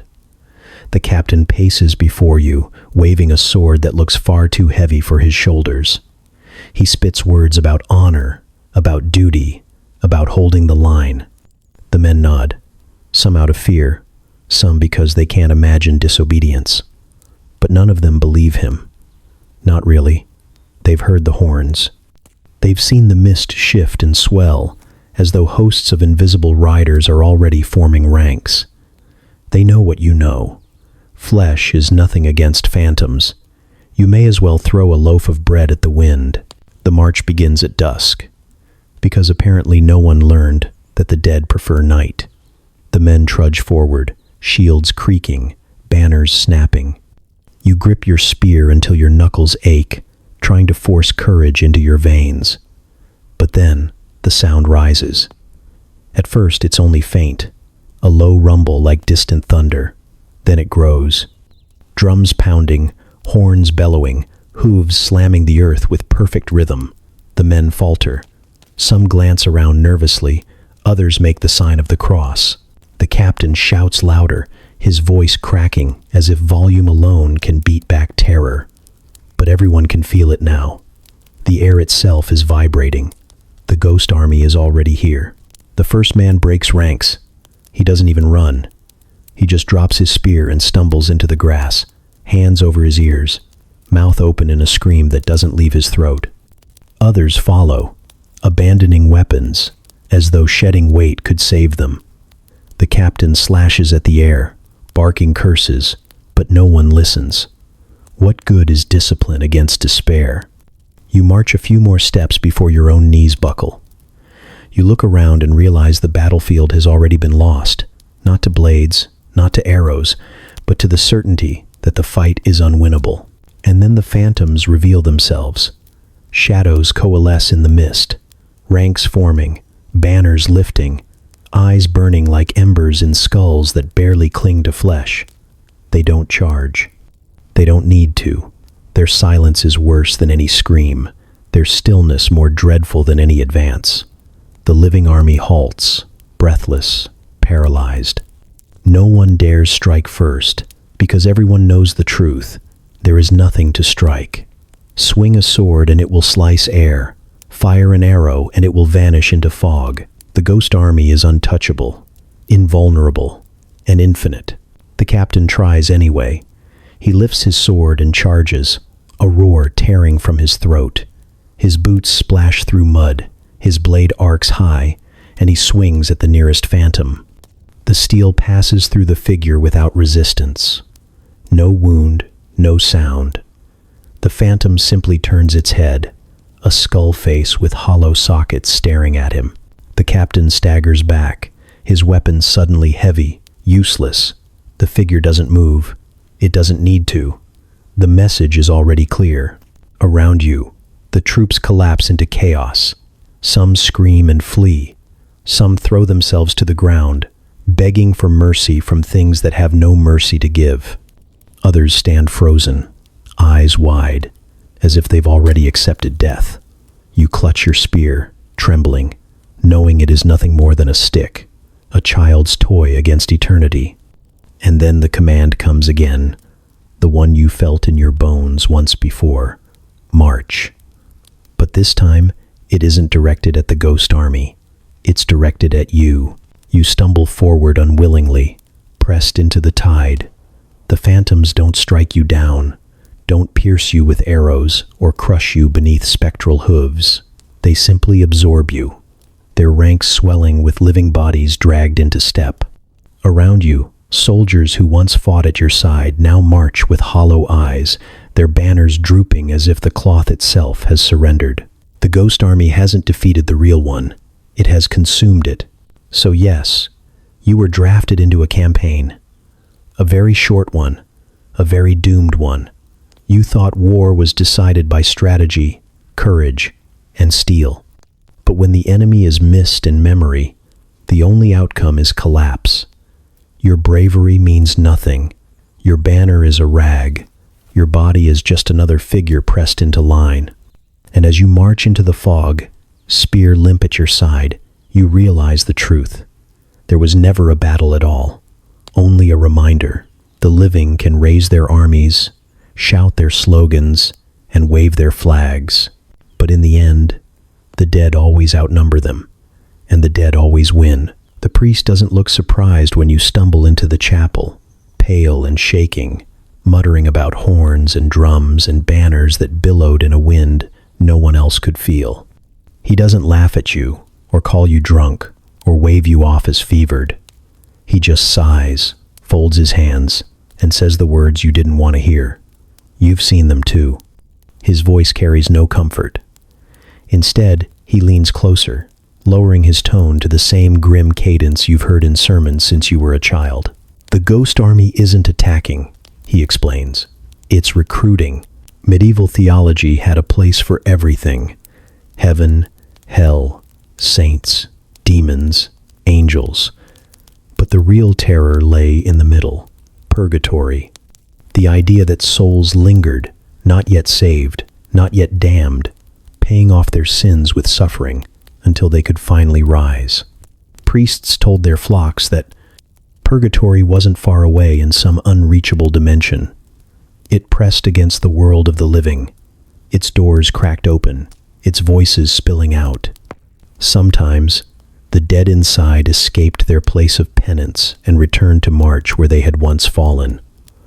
Not as a kindness, not as a warning, simply because they were restless. Sermons made sure no one forgot this. Preachers painted vivid pictures of armies of the unshriven wandering the earth, demanding prayers, demanding offerings, demanding obedience. They told villagers that the ranks of the ghostly dead were swollen with those who had died unprepared, soldiers cut down without confession, peasants buried without rites, sinners who hadn't purchased enough indulgences to grease the gears of heaven. If you saw them, it wasn't by chance. You had been chosen to witness purgatory on parade, and if you didn't take that sight as a warning, then you risked joining them. Fear wasn't a side effect of belief. It was the foundation of it.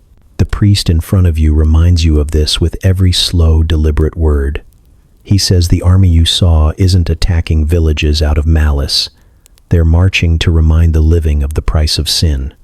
They're not enemies to defeat, but examples to learn from. Which sounds reassuring until he leans closer, eyes burning in the candlelight, and tells you the truth. They're also searching. Their numbers are never full. The dead want companions. Purgatory is a prison that breeds more prisoners, and the army is the chain gang, rattling its way across the world to collect anyone foolish enough to stumble into its path. You try to argue. You say you prayed. You muttered every holy word you knew while the horns shook your skull and the banners snapped. But the priest shakes his head. He says prayer isn't enough if the soul is unready. He says that terror you felt, the weight on your chest, the despair in your bones, that was purgatory reaching for you, testing your spirit, seeing how easily you might fall into line. The living, he says, are nothing more than a test audience for hell. Ghost armies aren't visions to spook children. They are rehearsals, warnings dressed in armor. And the sermons come flooding back. The fiery homilies where monks described whole valleys haunted by soldiers who couldn't find peace. The warnings that without confession and sacrament, death would not release you but trap you in the endless march. Priests thundered from pulpits that hauntings weren't just nuisances, they were messages, divine telegrams from the underworld. Every phantom was a reminder that sin lingered. Every haunting was proof that purgatory overflowed. Fear was the greatest tool they had, and ghost armies were the perfect fuel. What better way to terrify peasants into obedience than to tell them the restless dead were watching? You think of Walchelin, the priest who saw the ghostly host in Normandy centuries ago. You remember how his story spread, not as a tale of wonder, but as proof that purgatory was real. You think of Heliquin's hunt, of how villagers cowered at the sound of phantom riders, then rushed to buy indulgences or seek confession before they too were caught in the cavalcade. The church didn't dismiss these encounters. It embraced them, polished them, turned them into weapons. Every ghost story became a sermon, every haunting a recruitment drive, and the people listened because they had no choice. Now, here you are, trembling in the flickering light of a chapel, your clothes still damp with fog, your ears still echoing with phantom drums. The priest grips your hand and tells you plainly, this isn't over. The army saw you. The army marked you. They don't slaughter the living. They draft them. Your fear was their test, and if you faltered, If your soul wasn't shielded by purity, then the next time you hear their horns, you won't just be watching, you'll be marching. You want to believe he's wrong. You want to believe it was weather, or nerves, or some trick of exhaustion. But deep inside, you already know the truth. The despair that buckled your knees wasn't natural. The pull in your chest, the compulsion to step forward in rhythm with the ghostly ranks, wasn't exhaustion. It was invitation. You've been offered a place in Purgatory's army, whether you want it or not. And all the priest can do is remind you to confess, to pray, to purchase whatever spiritual armor the church can sell, not to save your life, to save your death. So you sit there, shivering, wondering, what's worse, the horns you'll hear again in the night, or the sermons that promise you'll never escape them? Because either way, the march is coming, the dead are recruiting, and you've already passed the audition. It happens quietly in the end. No great battle, no heroic last stand, no blinding flash of light, just your knees giving out in the mud, your breath hitching in your throat, your body deciding it has had enough.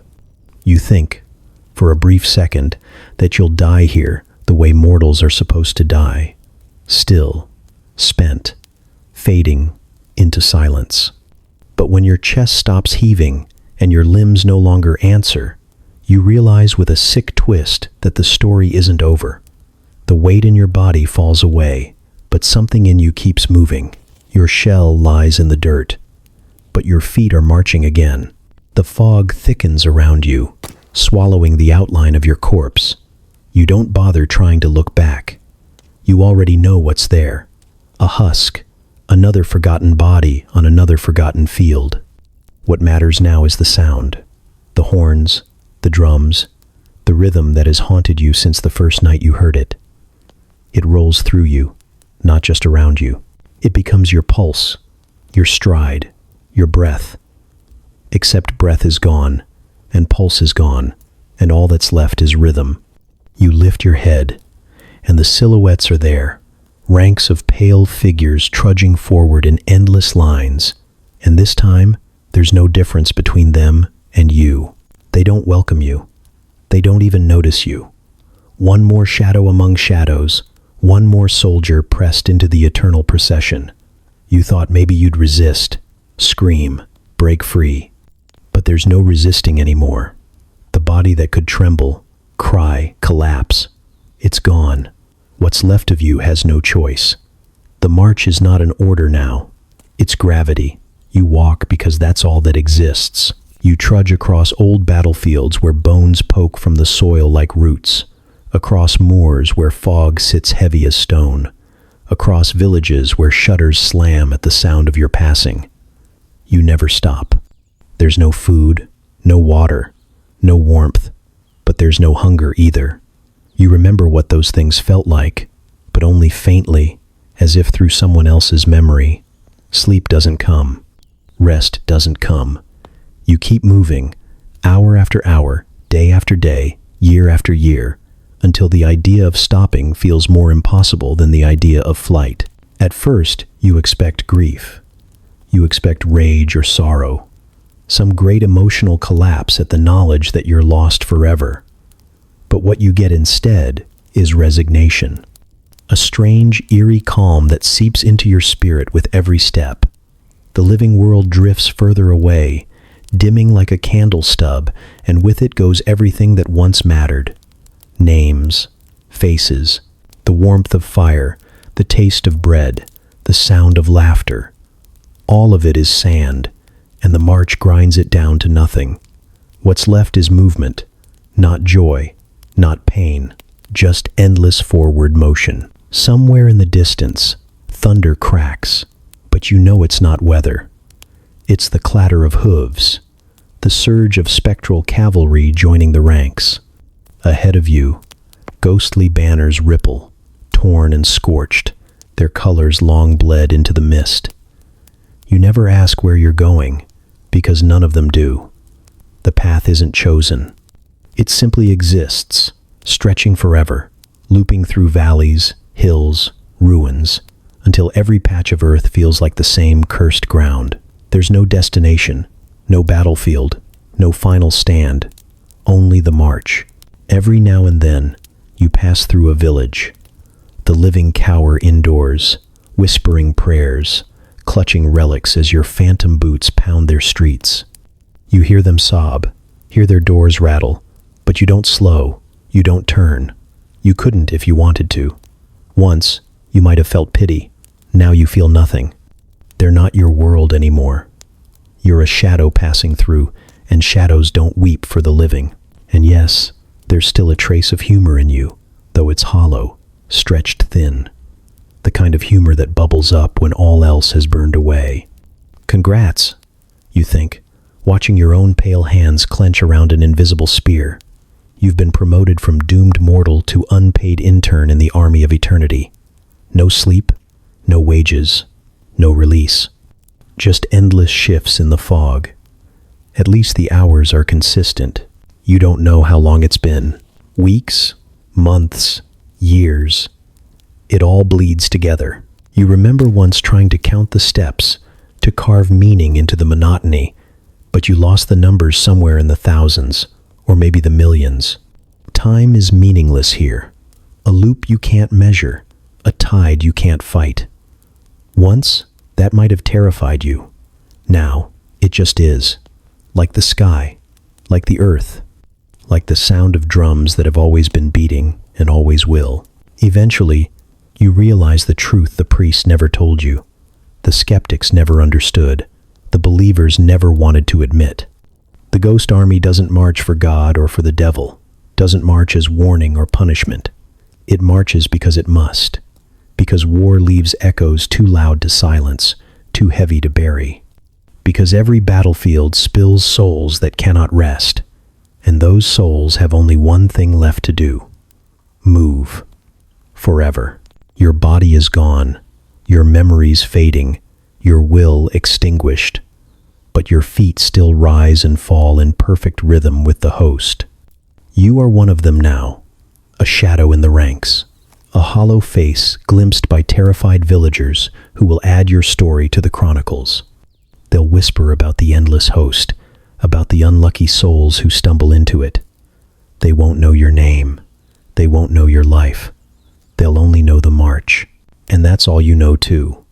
The final march. The only march. The march without end. You were doomed from the start. That's the part no one likes to admit. The part hidden beneath all the stories of heroism, relics, and desperate prayers. You never had a chance. You could have come armed with every comfort of the modern world. Electricity to light the night. Antibiotics to fight infection. Plumbing to wash away the filth. And it still wouldn't matter. Ghost armies don't care about progress. They don't care that you live in a world of airplanes and cell phones where food can be summoned by tapping a screen. Out here, none of it saves you. Out here, the fog swallows satellites, the drums drown out generators, and the dead march the same way they always have. That was the terror for medieval people, the reason their chronicles and sermons trembled with urgency. Death was a constant companion then. Plague, famine, war. But even death had a rhythm they understood. You buried the body, you rang the bells, you prayed, and life moved forward. But the ghost army shattered that fragile system. They weren't supposed to be here. They weren't supposed to march through villages, shake doors, leave livestock dead in the fields. They weren't supposed to appear after battlefields had already claimed their due. They reminded the living that there was no end, no peace, no finality. Death was not a doorway, it was a loop, and loops terrify. When the peasants heard phantom horns rattling across valleys, they didn't just hear noise, they heard proof that the afterlife was unstable, that salvation could slip, that souls were spilling into the world like water through a cracked dam. Imagine living without light bulbs, relying on candles that sputtered in the draft, only to see silhouettes of soldiers stretching against the night sky. Imagine believing heaven and hell were locked in a cosmic war, and then hearing hoofbeats on the road when no horses were near. It wasn't just frightening, it was unbearable. A reminder that the world was thinner, weaker, more fragile than anyone wanted to admit. And it's not as though you'd fare better. For all your comforts, all your science, all your insistence that ghosts don't exist, the same fear cuts into you. When you heard the drums, your knees shook. When you saw the banners snapping in wind that wasn't there, your stomach hollowed. When you felt their pull, when you almost joined their ranks without meaning to, you knew instantly that no modern tool could shield you. The hum of electricity fades in the fog. The strongest medicine cannot cure despair. Indoor plumbing won't save you when you're trampled by spectral cavalry. You're reduced, instantly, to the same helpless state as a medieval peasant, a trembling soul clutching at prayers, hoping the dead don't notice you. And that is why the ghost army always wins. They're not flesh, not metal, not anything you can resist. They are persistence itself. War leaves scars too deep to heal, and those scars walk the earth forever. The medieval world understood this in its bones. They saw knights fall in mud, villagers choke on plague, whole towns erased by fire, and they knew the dead would not rest easy. So they told stories, wrote chronicles, preached sermons, not to comfort, but to warn. They knew what you've only just learned. The armies you fear most are the ones you can't fight. Now, as you drift between their ranks, or worse, watch them pass knowing they'll come again, you can't help reflecting on the futility of it all. You had no weapons that mattered, no defenses that worked, no allies who believed you. Skeptics sneered. Believers preached. Kings twisted omens to their advantage. Priests turned fear into profit. And you tried to survive. You tried to resist. But you were never meant to. That was never the point. Because ghost armies don't march to be defeated. They don't march to be understood. They march because war never really ends. Every clash of swords, every death rattle, every scream on a battlefield echoes forward, piling into a rhythm that never stops. The dead keep moving because the living keep killing, and the cycle grinds on with no finish line. Medieval people weren't naive to fear it. They were wise enough to see it for what it was. Eternity pressing down, boots forever beating the same cursed path. And so here you are, one more soul caught between disbelief and horror, realizing too late that all the comforts of your age mean nothing in the face of the ancient truth. You never stood a chance. No one does. Because no matter how much the world changes, no matter how many lights we string across the night, or how many walls we build to keep out darkness, the march continues. It always has. It always will. The war never ends, and neither do they.